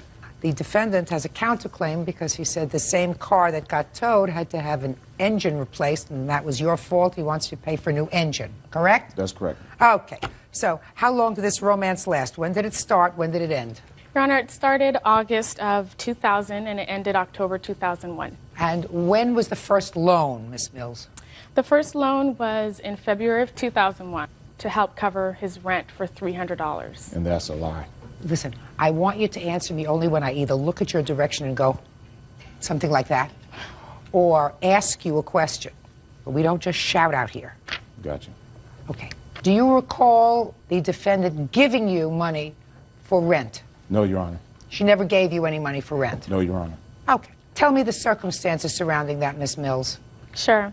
He was a wannabe actor and model, and when times were a little slow for him, he did approach me and asked me, and he was a little embarrassed and stuttered a little bit and asked if he could borrow $300 to cover. And what did you say? You said he could borrow the $300? Sure, absolutely. What was the payment schedule? He had told me that he had a couple gigs where he was going to be receiving residual checks and that he would be paying me back from those checks. Okay. When was the second loan? The second loan was the weekend of June 23rd through the 25th. Okay, tell me about that. We had gone to a wedding in Oakland, and he thought he had lost his wallet, and I loaned him $100 spending money and then $400 for the towing of the car. Okay, that also happened during that weekend. The car towing? All right, tell me about that. Dang it. Did I look at you? No, ma'am, but she's lying. But you're going to have a turn, Mr. Walton. Mr. I just say being lied upon. Mr. Walton. I have my name here.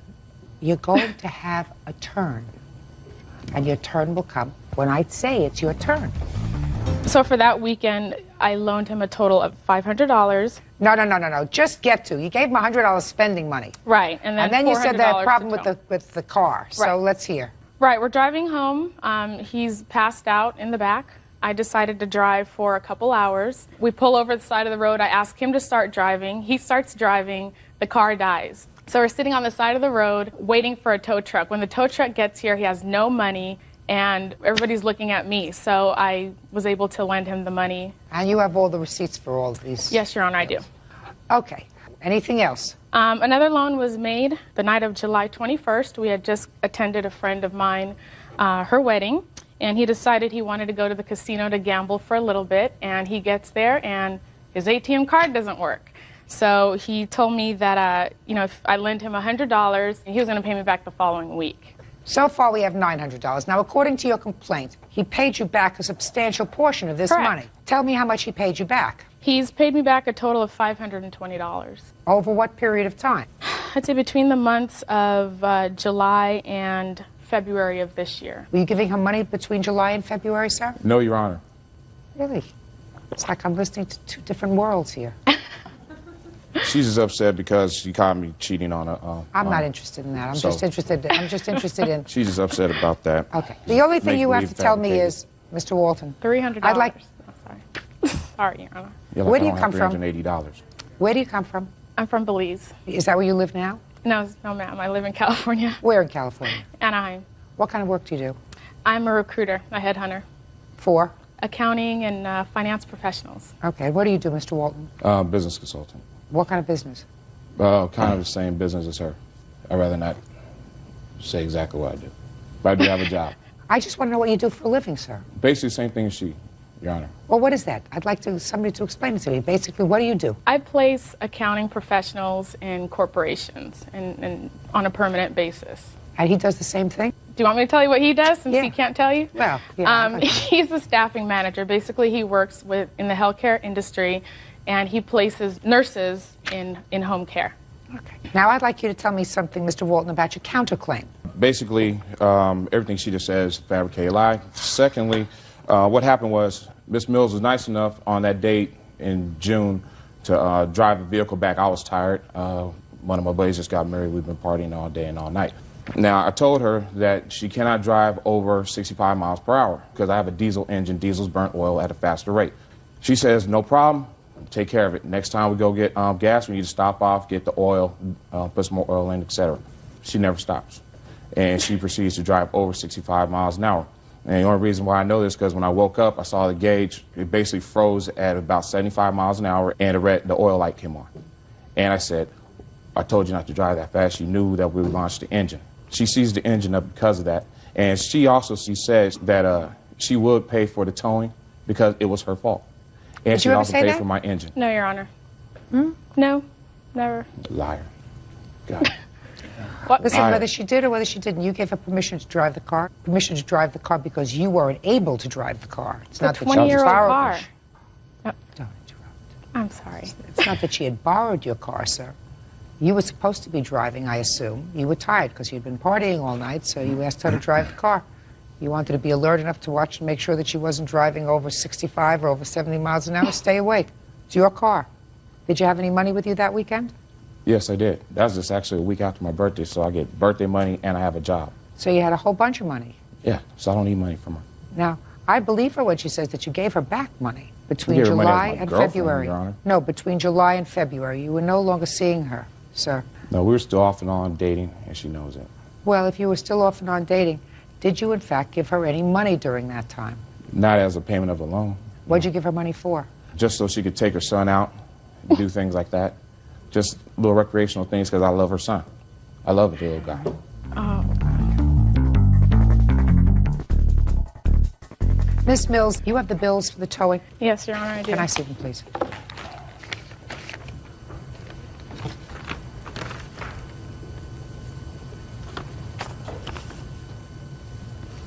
Okay, so it's clear that she paid for the towing, right? Yes, she did. Uh-huh. Good. Any other receipts you want to show me? Your Honor, I just have statements documenting the withdrawals of the cash, the locations of the bank. Not necessary. Okay. I'm just curious as to why you kept such good record of this. You know, $100 here and $300 here. Well, Your Honor, it's you know, I've never been in a relationship where I've had to give a man money, ever. And when he first approached me, I was very uncomfortable. But because I did love him, I cared about him, and I trusted him, that's why I did it. And I think I'm the type of person, I just like to keep those records because you never know. And this is a perfect example of you never know. I mean, we were having a great relationship. All right, well, your lawsuit seeks $380, including the towing charge. I do believe you that he gave back some of the money. I'm going to enter a judgment in your favor in the amount requested, $380, and I'm dismissing your counterclaim for the cost of the engine. That's crap. Fix it yourself. Thank you. Bye. Thank you, Your Honor. Parties are excused. You may step out. She's a bold-faced liar. It's been hell. I don't need to borrow money from a woman. Take a look at him. I mean, he's really not worth $380. She blew the engine. She should have paid for it. If you've got a man and he's borrowing money from you, obviously he's not a man. Don't trust a big butt and smile. Watch your back. Recording engineer Nathaniel Green is suing his ex-girlfriend, activity supervisor Takai Tomlin, for the value of his jewelry and for the return of his cat named 2. Order. All rise.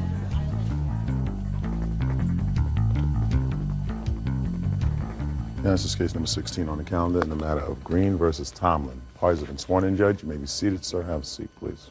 Mr. Green, you and the defendant lived together for a period of time, broke up, she moved out. Yes, Your Honor. And it is your claim that she came back sometime later and took several items from the house that belonged to you. One was your cat, and the other is some jewelry. Yes, Your Honor. Defendant says that the cat really belonged to both of you, but was more attached to her. And as far as the jewelry is concerned, her answer is sort of, she took it. Well, so let me get some dates from you. When did you start to live together? Well, this is probably like back in 99. And when was the cat purchased? July 2000. Did you purchase it from somebody? Yes, I purchased from a good friend of mine. I have the receipt showing that I purchased the cat. What kind of cat was it? Snowshoe cat. Snowshoe cat? Yes, ma'am. Heard of that. Is that a pedigree cat? Yeah. What does it look like? Well, I have a picture too, Your Honor, of the cat. Could I see it? And on the back of the picture, Your Honor, if you would take a look, the defendant wrote some very disturbing things to me when she stole the cat from me. Okay, so now I see the cat. When did the two of you separate? November 2001, we separated. Okay, is that when you moved out? Mm-hmm. Was it just the two of you living together? I sent out 2 children. You have 2 children together? Yes, ma'am. How old are the 2 children? 2 and 3 years old. And you took the children with you? At the time, yeah. Where are they now? Right now, they're with a babysitter. But I take care of them. They live with me. The children do live with him. They live with you? Yes, ma'am. Okay. Is that by court order? No, ma'am. That was by agreement of the two of you? Yes, ma'am. Now, when did you take the cat? The beginning of January. When Why? I came back to get my things. The main reason for me leaving in the first place is because I found out he was cheating on me. Okay. So when I came... But you came back in January. And I got Excuse my me, things. Your Honor. That's not true. I wasn't cheating on her. It was a rumor that her friends No. spread to her. No. Okay, I'm not going there. Okay. I'm talking about the cat. Right. You came back in January. You had not taken the cat in November. No. So you came back in January.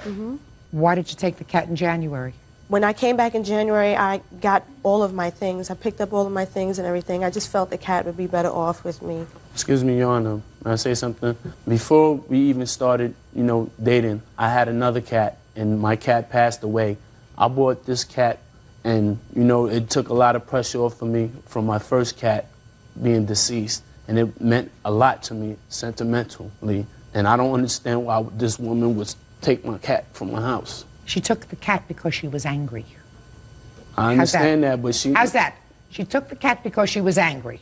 Your Honor, I have some letters that the defendant was writing me, threatening me about my cat. Let me see that. And things that she took from me. I'm not going to get to the other things until I finish with the cat. Okay. Do you understand? One thing at a time.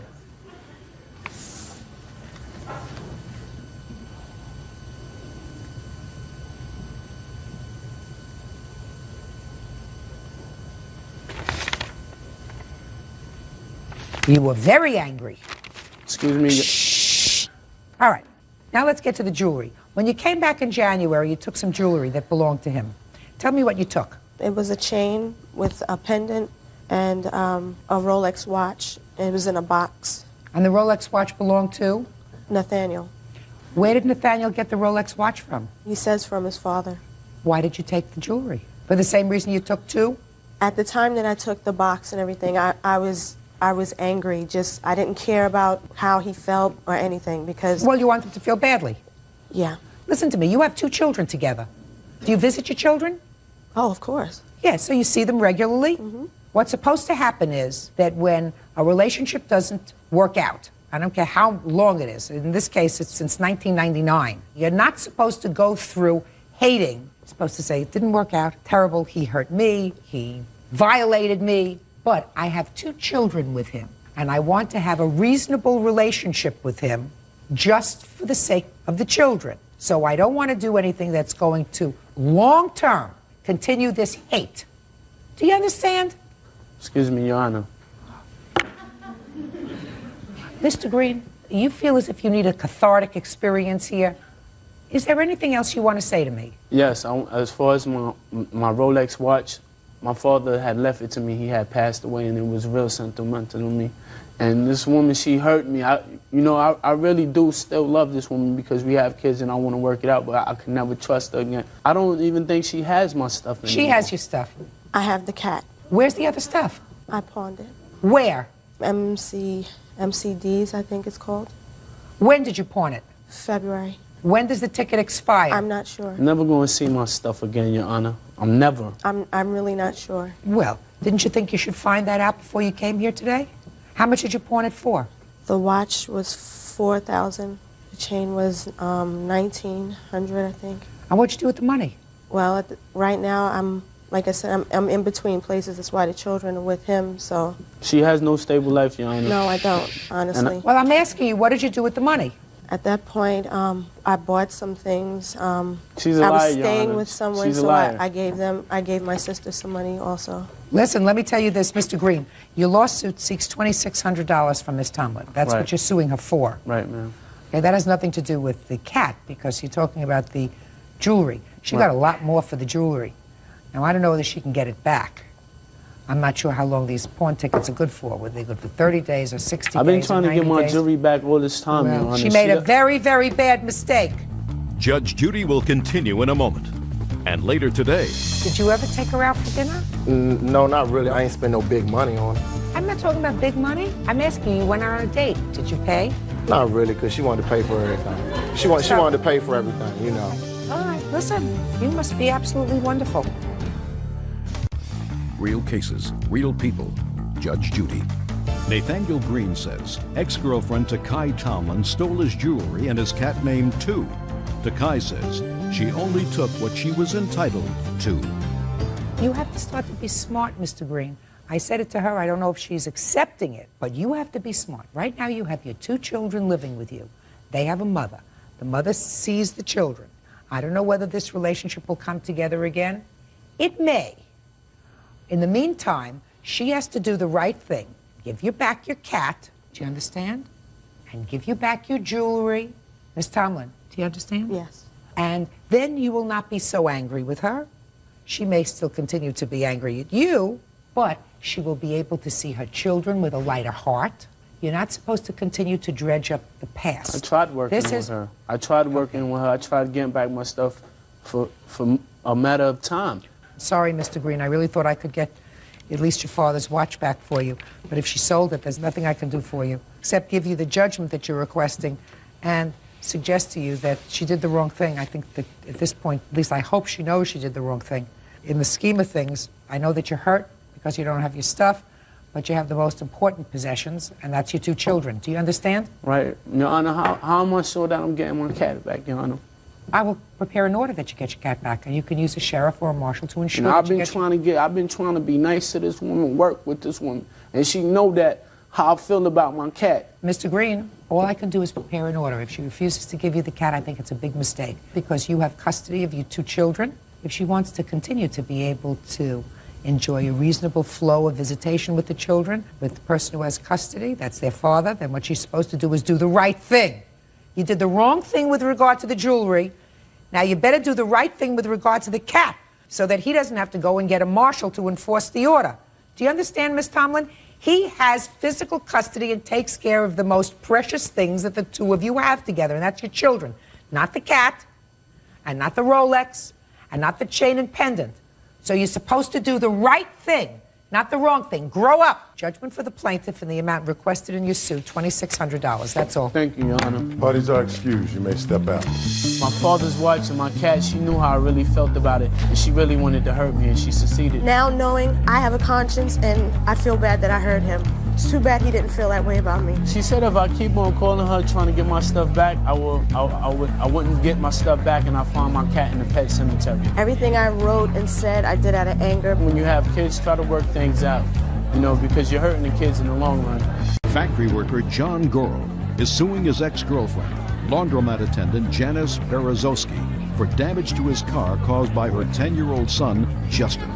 Janice says Justin was trying to protect her from a drunk John. Order. Come to order. All rise. Yeah, this is case number 123 on the calendar in the matter of Garau versus Berezowski. Parties have been sworn in, Judge. You may be seated. Young man, have a seat, please. Mr. Garau, you and the defendant have known each other, according to what I've read, for many years. Yes, ma'am. It is your claim that the defendant is responsible for damage that her 10-year-old son did to your car. Yes. And tell me when this incident occurred and where it happened. This incident occurred 5/6/02. Yes? In front of her house while Justin was working on his bicycle. You went to her house? Yes, I did. In your car? Yes, I did. What did you go there for? To see her. So you pulled up into the driveway or in front of the house? In front of the house. Pulled up in front of the house, and what happened? Jan got into the passenger side. We sat in the car for a few minutes, and I said, well, hey, let's go up to the store. I wanted to go up to the store. And I cranked the engine up. And she said, okay, she was going to go She was going to go with me. And No, Justin asked, where are you going, Ma? And she told me, nowhere. So I shut the car down. But I turned around and I asked her again. I says, come on, well, let's just go up to the store. So I started the car back up. I proceeded maybe about a foot. This is when Justin ran up to the car with a bike rim, overloaded it onto the windshield. I have pictures. What do you mean of overloaded it? Well, he smashed the window out. Okay. I also have pictures of the air conditioning vent before and after, and what he had done with the wrench.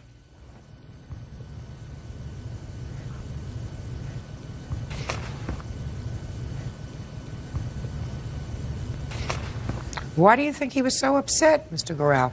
Because the mother pampers him too much. Wherever she goes, he's got to go. Like little Bo Beep lost her sheep, you know. Well, who else was home with him at the time? Her second oldest son, Nicholas, was home. All right, you want to tell me your version of these events? Yes, I went into the car. I had no shoes on. I left the door open, the car door open. I never closed the door. That car Justin door was asked closed. me. Don't interrupt her. Justin asked me, Mom, you going somewhere? I said, no, I am not going anywhere. And then Justin responded, my mom's not going anywhere.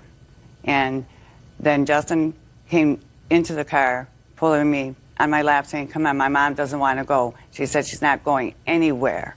That is when John backhanded him like this to his chest. John proceeded to go afoot about. His feet were out of the car. Then I was yelling at John. John stopped the car. Justin got out. I got out. Then John came out of the car and was upset with Justin because Justin did not want me to go, and I didn't want to go. Justin was afraid for me to go. And John hit him on the shoulder then. Justin then went to throw the bike rim, because he was changing his tire, at John. Not at the car, but it did hit the car. So you're telling me that the plaintiff put his hands on your son? Yes, he did. No, he didn't.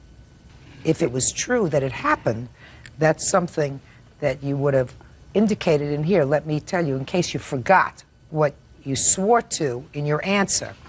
You said, Justin was upset because he thought John was forcing me to leave and John was drunk. Justin was trying to get me out of the car. When John pulled away, John narrowly missed running over Justin's feet. That's when Justin threw the bike rim that cracked John's windshield. Nowhere in this statement do you say that he got out of the car and put his hands on your son, which any mother would say. So when I ask you a question, you may be in the right and you may not be responsible for what your son did. But if you lie to me, then I'll never know.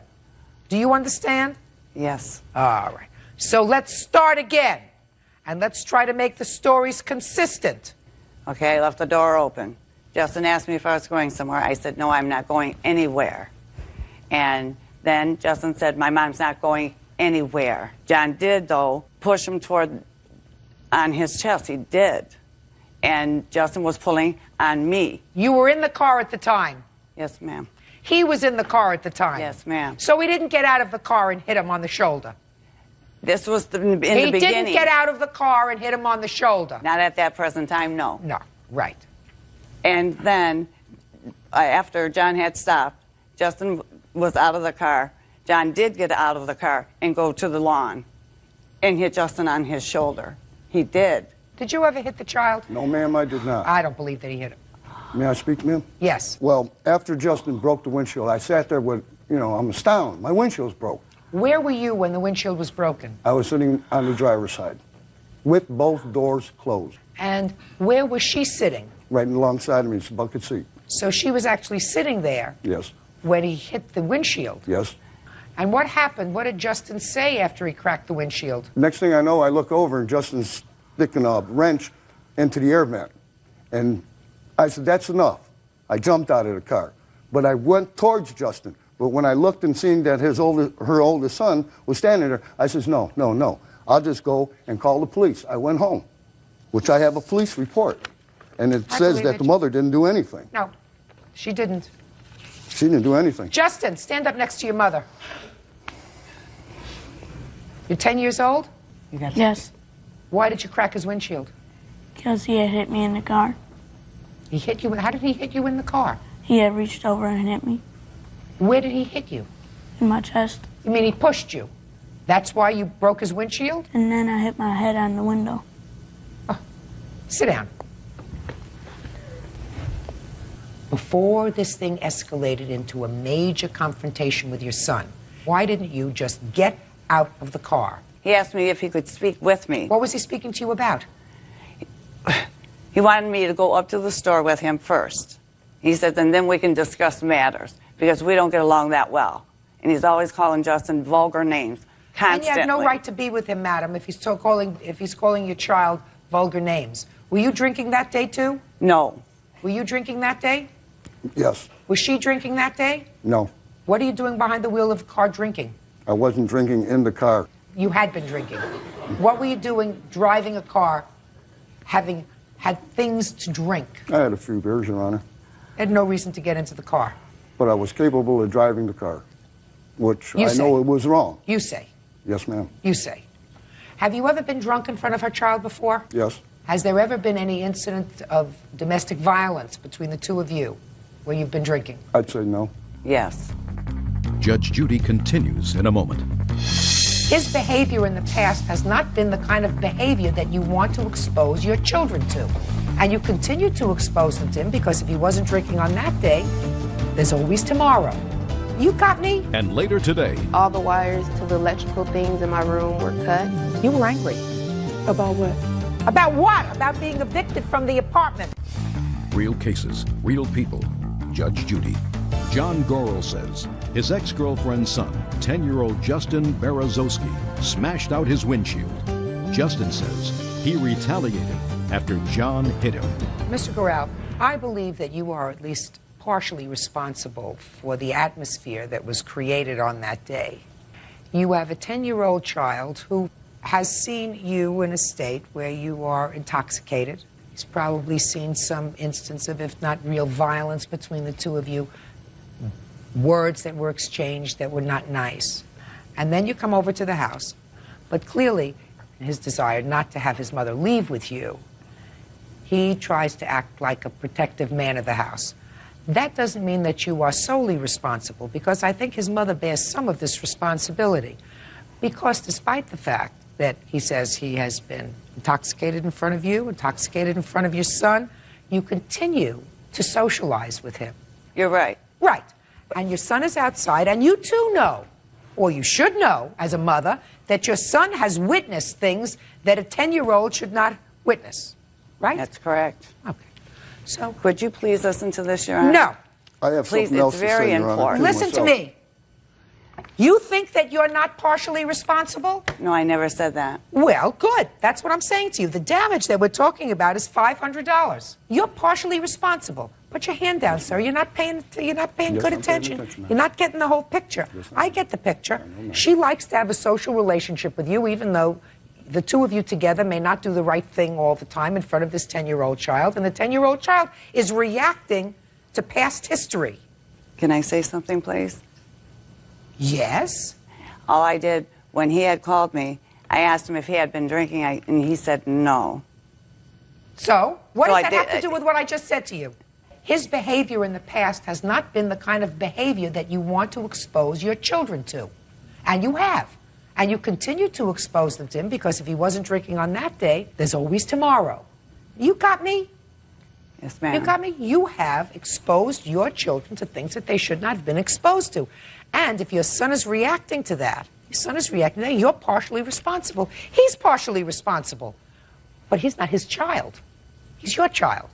So he bears half the cost. Suing for $500, judgment for the plaintiff for the amount of $250. You pay the rest. That's all.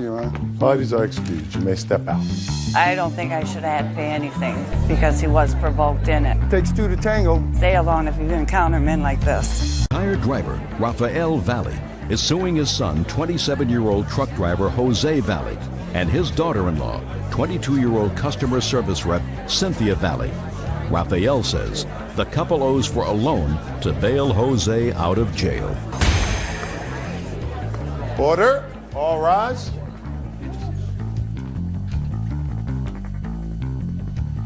Yeah, this is case number 34 on the calendar in the matter of Valley versus Valley. Thank you, Bert. Quite welcome, Judge. Parties have been sworn in, Judge. You may be seated. Ma'am, have a seat, please. Having a senior moment there, Having a darling? senior moment, Judge. Get used to it. Mr. Valley, the defendant is your son. Yes, ma'am. And the co-defendant is your daughter-in-law. Yes, Your Honor. According to your complaint, sir, your son was arrested sometime this August. year. Last year. Last year. And you made an arrangement with your daughter-in-law for a loan for his bail. Yes. Well, your daughter-in-law says it has nothing to do with her. Your son says he never made an arrangement with you to pay you back. As far as he was concerned, this was a gift because you're his father. Is that right, sir? Yes, how can you sue your own sperm? I didn't ask you for any other information other than either a yes or a no. Do you understand? Yes. Good. Don't play cute with me. Mr. Valley, how many times has your son been arrested? Only once, is that right? Once or twice. Once or twice. Who called you or contacted you to post his bail? My wife and Cindy came over, told me. Is this your wife? Yes, ma'am. Step up, please. Then my son tried to hang himself. Just a minute. Your wife and Cindy, that's Yes, your Your daughter-in-law, Honor. came to your house? Yes. Do you live with your wife? No, ma'am. Did you come to Mr. Valley's home and have a discussion with him about his son being in jail? Yes, I did, Your Honor. When was that? August 8/16. And did you come with your daughter-in-law? Well, she wasn't my daughter-in-law then, but we did go together because we didn't have enough money on our own. How did it come to pass that you came to your husband's house and asked him for money? Well, me and my husband have always had an arrangement. If anything was to happen to the kids, we'd always get in touch with one another. Now, this was a real bad predicament of where my son was in jail, and I went to my husband 5 o'clock in the afternoon. With Cynthia? Yes. And I spoke with my husband, and I says to him, you know, come on, we got to help him. We always helped every one of our kids, all the time. And he gave us $1,000. Just a minute. Were you present when Cindy had a discussion with him about paying back this money? Yes. Tell me about the discussion. She said that after the trial was over or whatever, that she would pay him back whatever she could. And, you know, we were expecting the money back. She told him that? Yes. Now, at that time, your husband gave you, you said $1,000. Right. How much was the bail? $4,600.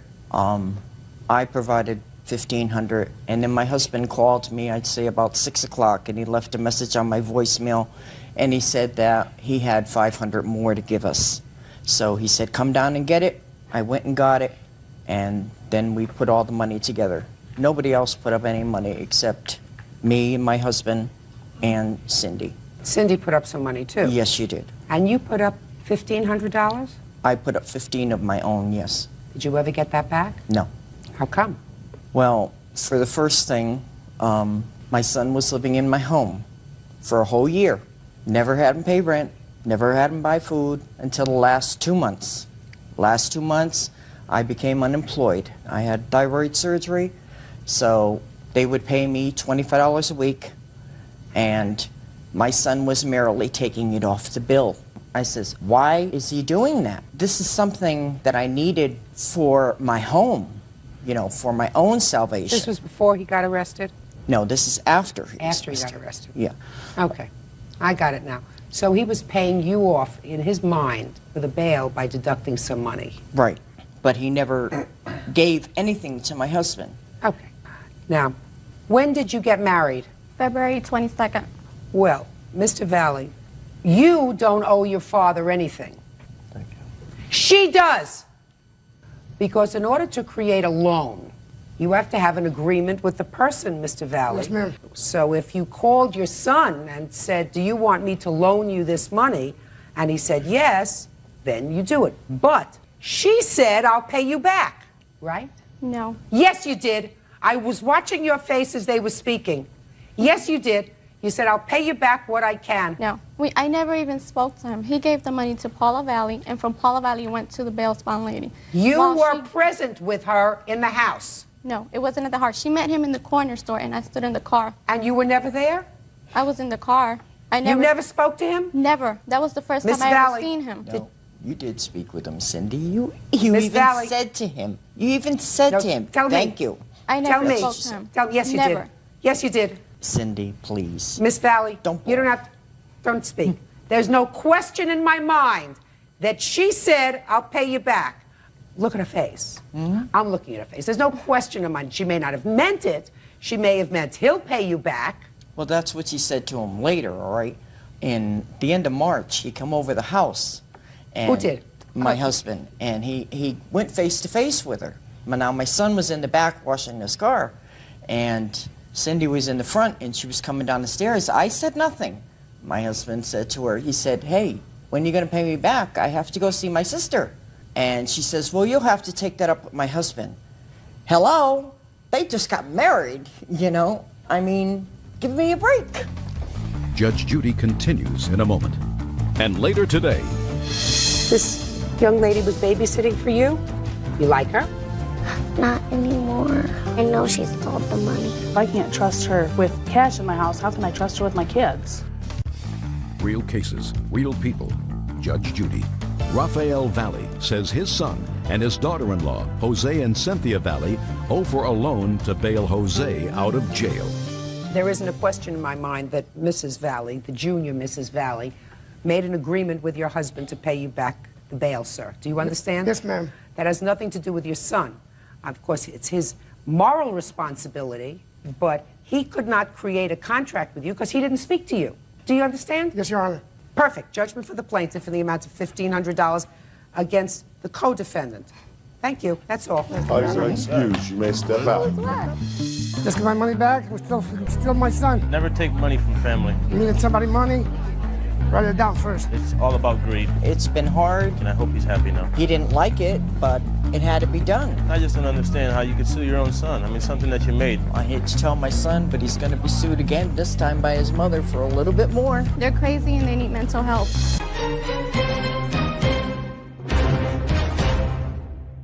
Marquis Marshall and Kai Booker are suing their former employer, Gary Zephyrin, for unpaid wages. Court come to order. All rise. Have a seat, please. Hello, Judge. Case number 2071, Booker Marshall versus Zephyrin. Thank you. You're welcome. Zephyrin? Yes, ma'am. Mr. Zephyrin, you're being sued by these two people because they say they worked for you delivering packages, I believe, of auto parts. Is that right? Yes, Judge. And you didn't pay them. That's simple. You're in the auto parts business or just the delivery business? Just the delivery business. For how long? For about a year. Explain the business to me, since you're not in the auto parts business, just the delivery business. I have to understand the process and keep it short. The process is I go to the store, pick up the car parts. Go to what store? Hyundai or Toyota. So you go to the manufacturer? Yes. Or the dealership? The dealership. And get the part? And get the part and deliver. And you take them to independent garages that fix cars? Yes. Okay, now I understand. Your business is, you're sort of a middle person between your local auto repair shop and the manufacturer who manufactures those parts or its dealer. Yes, that's correct. You don't make a markup on the part, you're just paid for your delivery service. Is that right? Yes. I do not pay for the parts. All I do is drive and deliver the parts. So the part has already been ordered and paid for? Yes. By the garage, by ABC Garage? Yes. They just send you to expedite the delivery? Yes, ma'am. And how much do you get paid for each delivery? Well, it's not by each delivery. At this particular contract, it was between $120 and $160 a day. And you said that this particular contract, what contract is that? This is the car parts contract. Before the car parts, delivering the car parts, I was delivering packages. But this operation was just car parts? Yes, it was. Now, at some point, these two people, how many vans do you have that deliver the parts? Currently, I have one van. What were they using to deliver the parts? The van that I have. And what did you do? I worked in my 9 to 5. You had a different job? Yes. What kind of job did you have? I work at the Navy Yard. So this is sort of a side gig? A hobby, I would say. Well, a hobby, $120, $160 a day is a nice hobby. I think so. Yeah, okay. And so based upon what you told me before, both of these people did in fact deliver parts using your van to various ABC garages. They also used it for personal use too, yes. I don't care, but they used it because you didn't use it. You were doing your day job, according to you. Yes.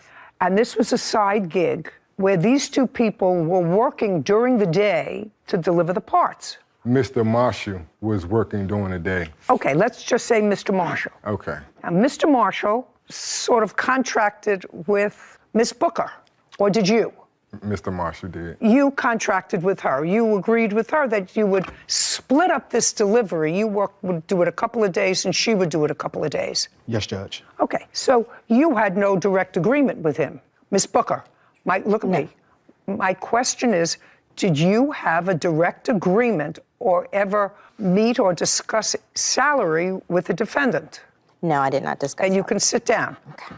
Because you have to have some sort of an agreement with someone in order to sue them. You had no agreement with him. Whatever agreement you had with him, correct? Is that right? Yes. And am I correct, Mr. Marshall, that you were supposed to be paid, according to you, a certain amount per day to make these deliveries? You decided you wanted to work 3 days a week and she would work 2? Yes. That's what I thought I read. Okay. How much was the defendant supposed to pay you a day?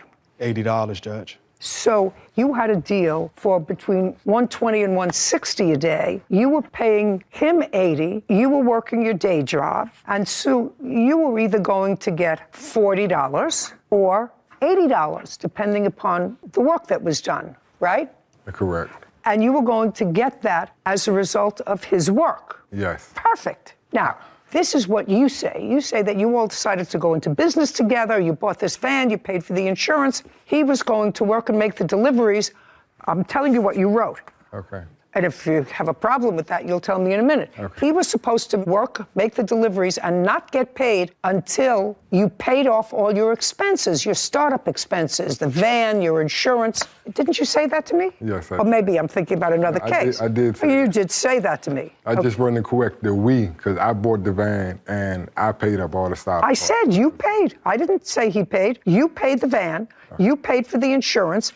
He was going to drive. He says you were supposed to pay him $80 a day to do that because you had a full-time job. You were making your money. Your defense to it is that that was not the agreement. The agreement was that he would work for free until all the expenses were paid off that you advanced for the little business. Yes. Right? Yes. How much was the van? $2,000. So it was an old van. Yes. And how many months did you work at this job before you had a kerfuffle with him? A year and 3 months. Is that correct, sir, that he worked a year and 3 months? It seems more about close to a year to me. And when you say you worked for a year, was that 52 weeks a year? Yes. 5 days a week? Yes. Sometimes on Saturday. From when to when? I would work, depending No, on... from what month and year to what month and year? January 2021 until March or April 2022. And in that year plus, how much money did you make? If you kept records of the days that you worked and how many hours you worked and how much you were supposed to be paid, then I could look at that. But I can't do this. This is ridiculous. Judge, may I explain? You can try, but you're going to be unsuccessful, Mr. Marshall, but I'm going to give you an opportunity to try. And later today. He did, in fact, bring you a truck. He didn't. Never brought you a truck. Never brought me the truck, never returned my money, anything. Oh.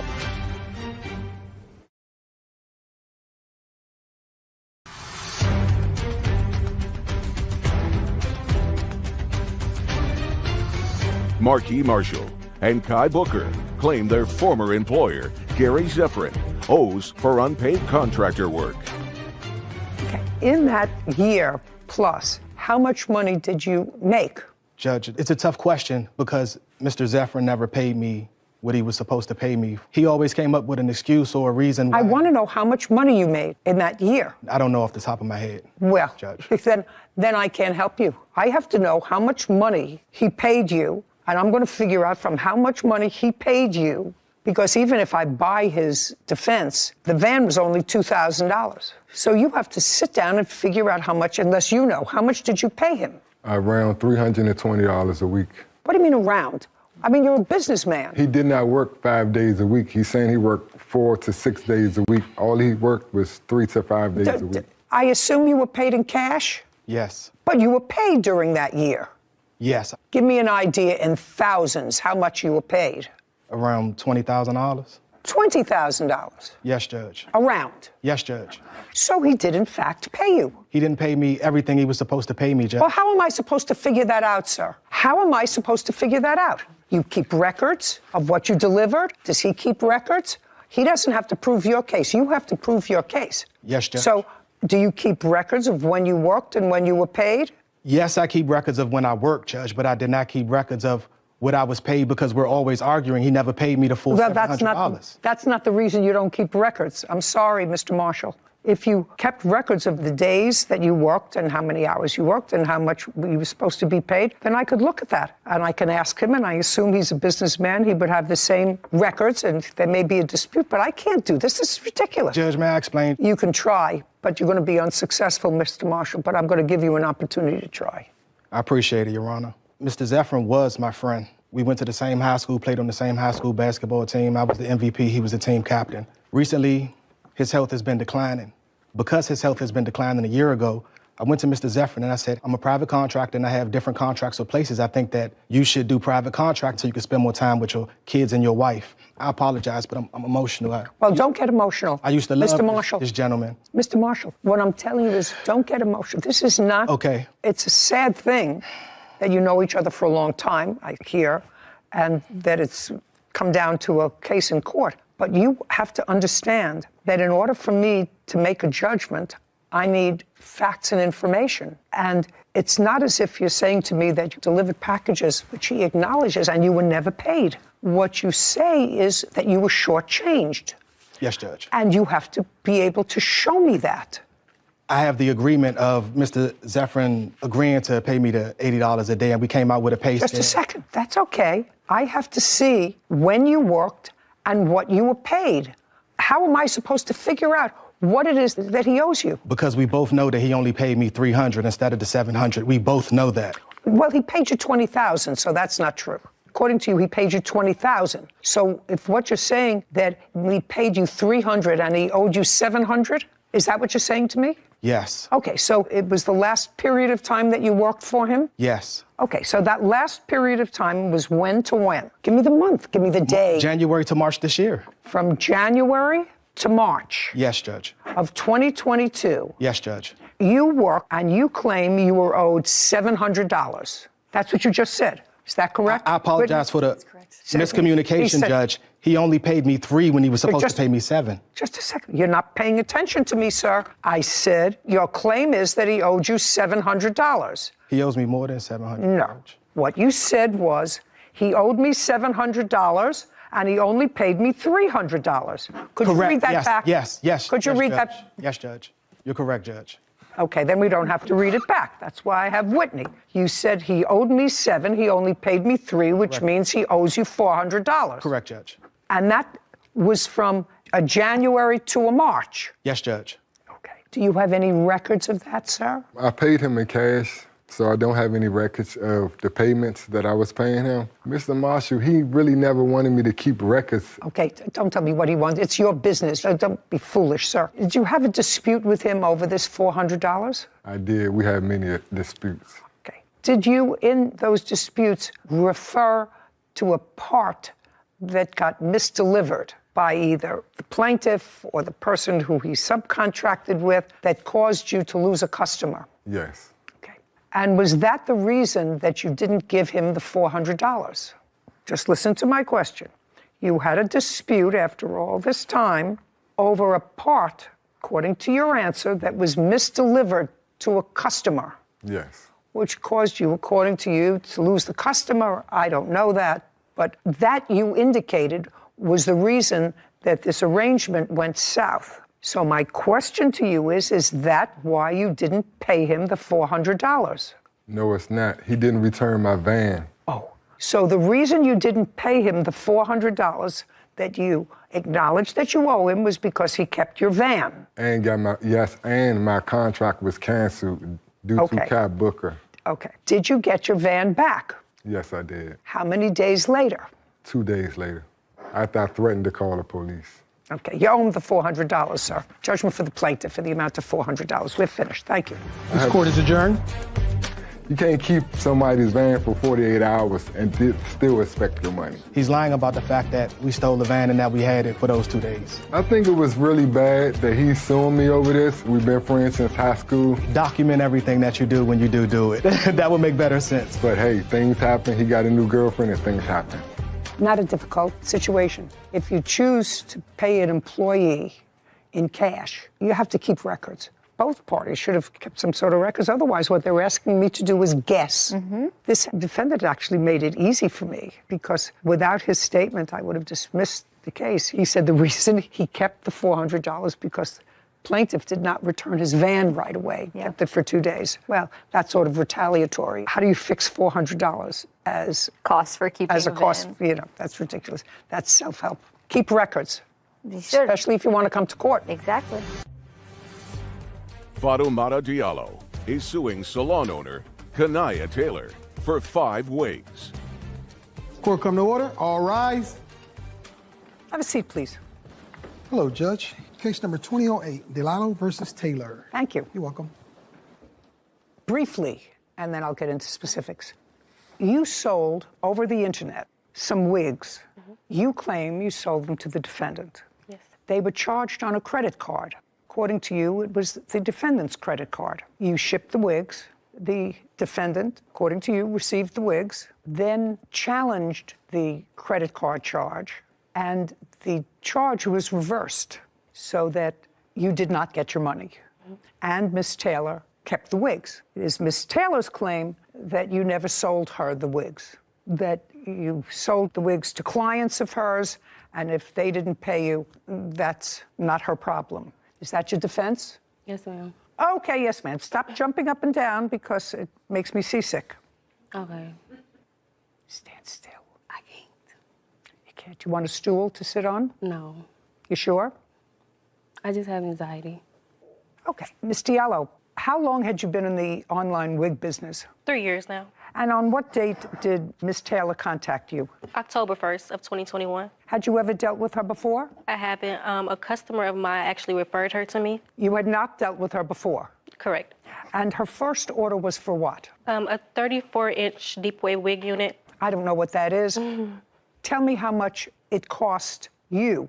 $391. And how much did you charge Miss Taylor? $491.96. And you shipped it to her? No, I didn't. Where did you ship it? Right now, I didn't ship anything at the moment. Okay, so she ordered the first one for $491. Yes, and then after that, I shipped after. How many did she order all in total? In total, 5. Within what period of time? In the span of 4 days. Okay, and Miss Taylor, you do not deny the fact that 5 wigs were ordered in a conversation over the internet with the plaintiff. Uh-huh is not an answer. Yes, ma'am. Do you have a copy of those orders? Yes, ma'am. I'd like to see them, please.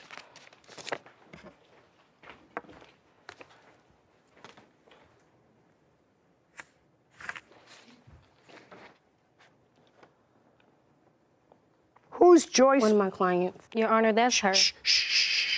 Do you have a MasterCard? No, ma'am. Did you ever? No, ma'am. Do you have any credit card? Yes, ma'am. How long has Joyce been a client of yours? Probably about a year. When you say she's a client of yours, she comes to your salon? Yes. You have a my salon? Apartment. No, I have to do my hair out of my apartment. So she comes to your apartment? Yes, ma'am. And how do you know when she wants to come for an appointment? She'll text me. She'll DM me. Okay, so she texts you, which means she texts you from a phone. Right. Which means that you have your phone, which shows her text messages. Not. What do you mean, not? If she texts you for an appointment, then you know how to contact her. Yeah. And she knows how to contact you. I want to see that. I want to call her. I don't have that phone anymore. Get it. You have to understand where I'm going.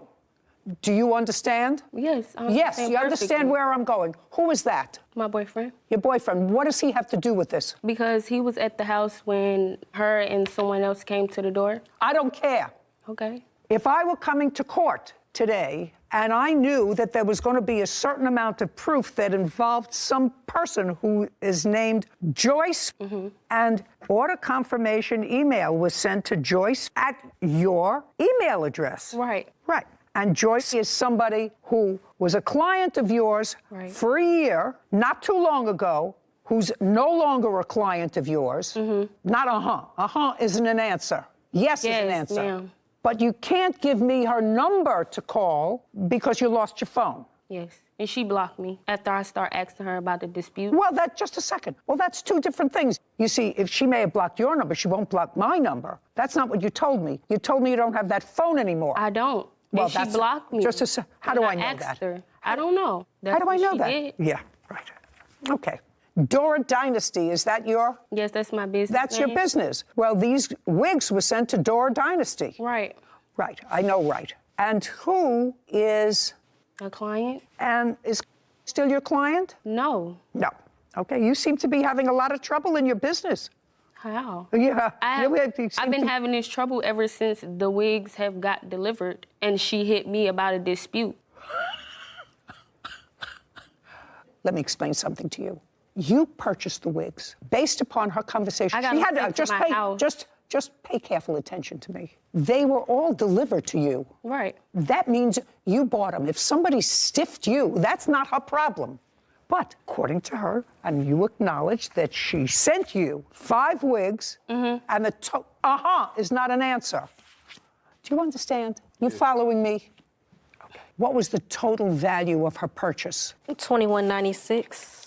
And can I see the reversal of that charge on your credit card? Yes, ma'am. Now, at some point, your credit card was charged. At some point, your credit card was charged. That's either a yes or a no. No. Whose credit card was charged? My client's. Which client? I'm not sure. Whichever wig she said was disputed. You said in your answer you kept all the wigs. No, I didn't.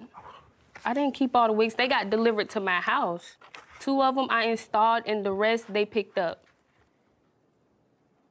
The wigs got shipped directly to my salon. The wig shipped to my apartment because I was going to do their hair. I told them about the vendor. Are you trying to tell me that despite the records that she has, that you were the contact person on all of this, right? Nobody else, right? Just you, right? That you gave these wigs to somebody else, they to 4 other people. They paid who? They paid her. They paid for the wigs and they got them shipped to my house. Were 4 different people charged for the wigs? Yes.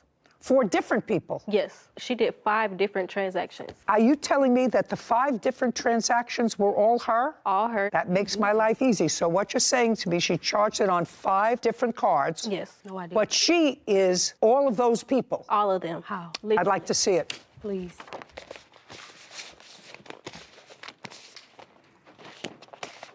And Your Honor, she also admits it on Twitter. She doesn't actually know I have her Twitter account. And this is how she gets them. She orders, May I see it, please? See how you're smiling? Bad. She should have left you home. Man, please. Do you understand? She should have left you home. Nah, they just ain't You communicating should have left right. you home. They ain't communicating right. Still not a good look from you.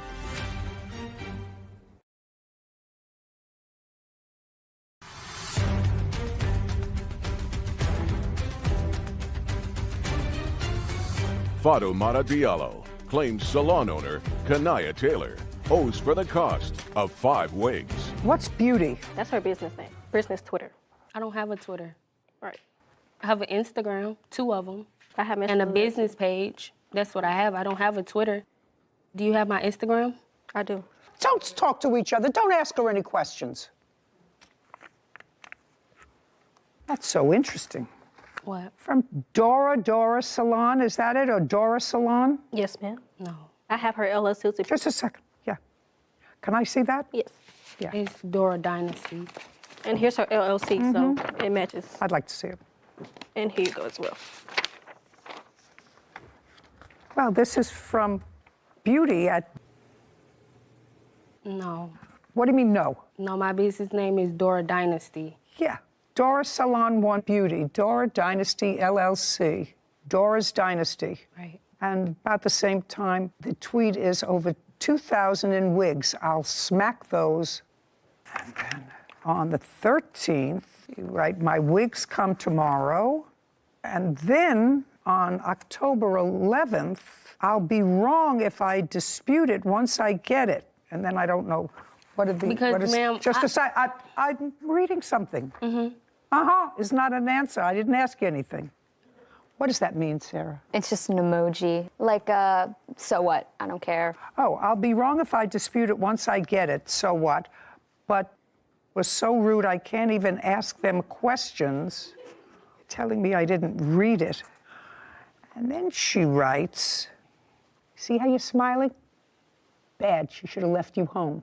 Man, please. Do you understand? She should have left you home. Nah, they just ain't You communicating should have left right. your home. They ain't communicating right. I paid all this money for these wigs and these slow rolling. Wow. I assume that those people, the clients that you were talking about, was slow rolling. Would that be a fair statement? I mean, I'm not familiar with all of this.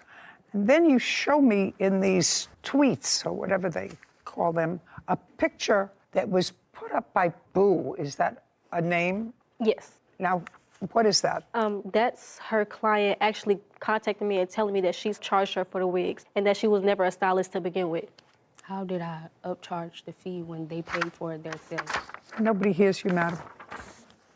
Okay, so you acknowledge you got them.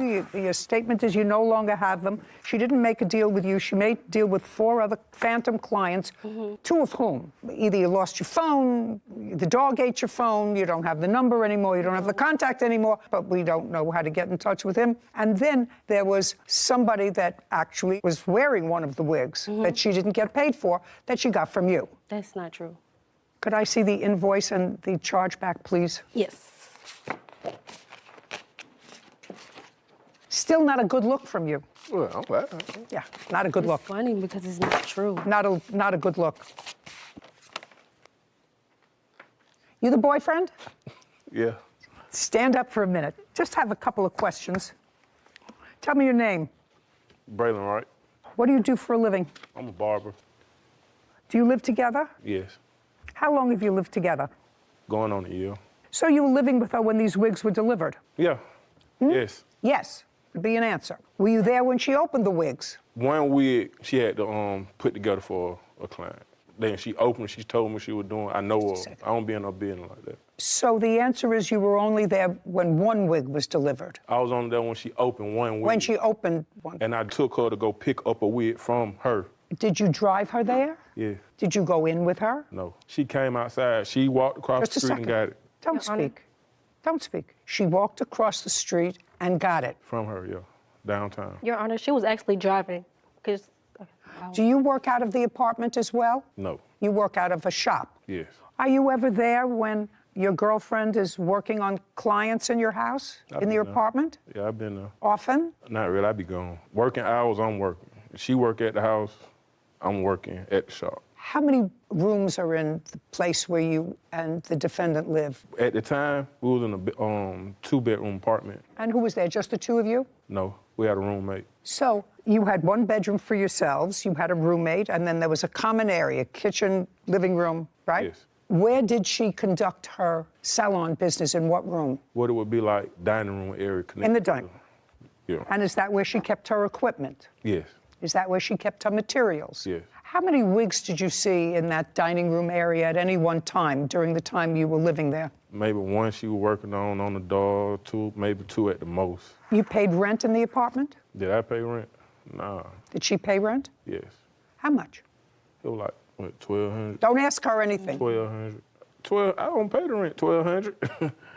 I don't pay it, so I don't know. Why don't you pay anything towards rent? I don't have to pay the rent if I pay the bills, I pay car notes, I pay different stuff. We 50-50. Well, if it's 50-50, then you would also pay part of the rent. Not if it add up to both our car notes, rent, which really be a little bit more. Okay, so you pay the other bills, she pays the rent. Yeah, I moved in with her. I ain't lived there the whole time. I told you it'd only be like a year. She was already staying there. I moved in. With what did you pay the car note? With a check? No, I pay with either a car or my money. Your girlfriend, does she have a car? Does she have a car? Yes, it's a yes or a no. Not right now, she did. Did she? Yes. What kind of a car did she have? Chevrolet Sonic. And what happened to that car? It got, whatever, repoed. It was repossessed. They were scamming me on my insurance. Just a second. I didn't ask you anything. I'm asking your witness. Okay. You brought him. Right. I'm not the only person you suing. If I pulled up nobody and bought a vehicle, why wouldn't I? Nobody is listening to you. Okay, well, can I leave? No.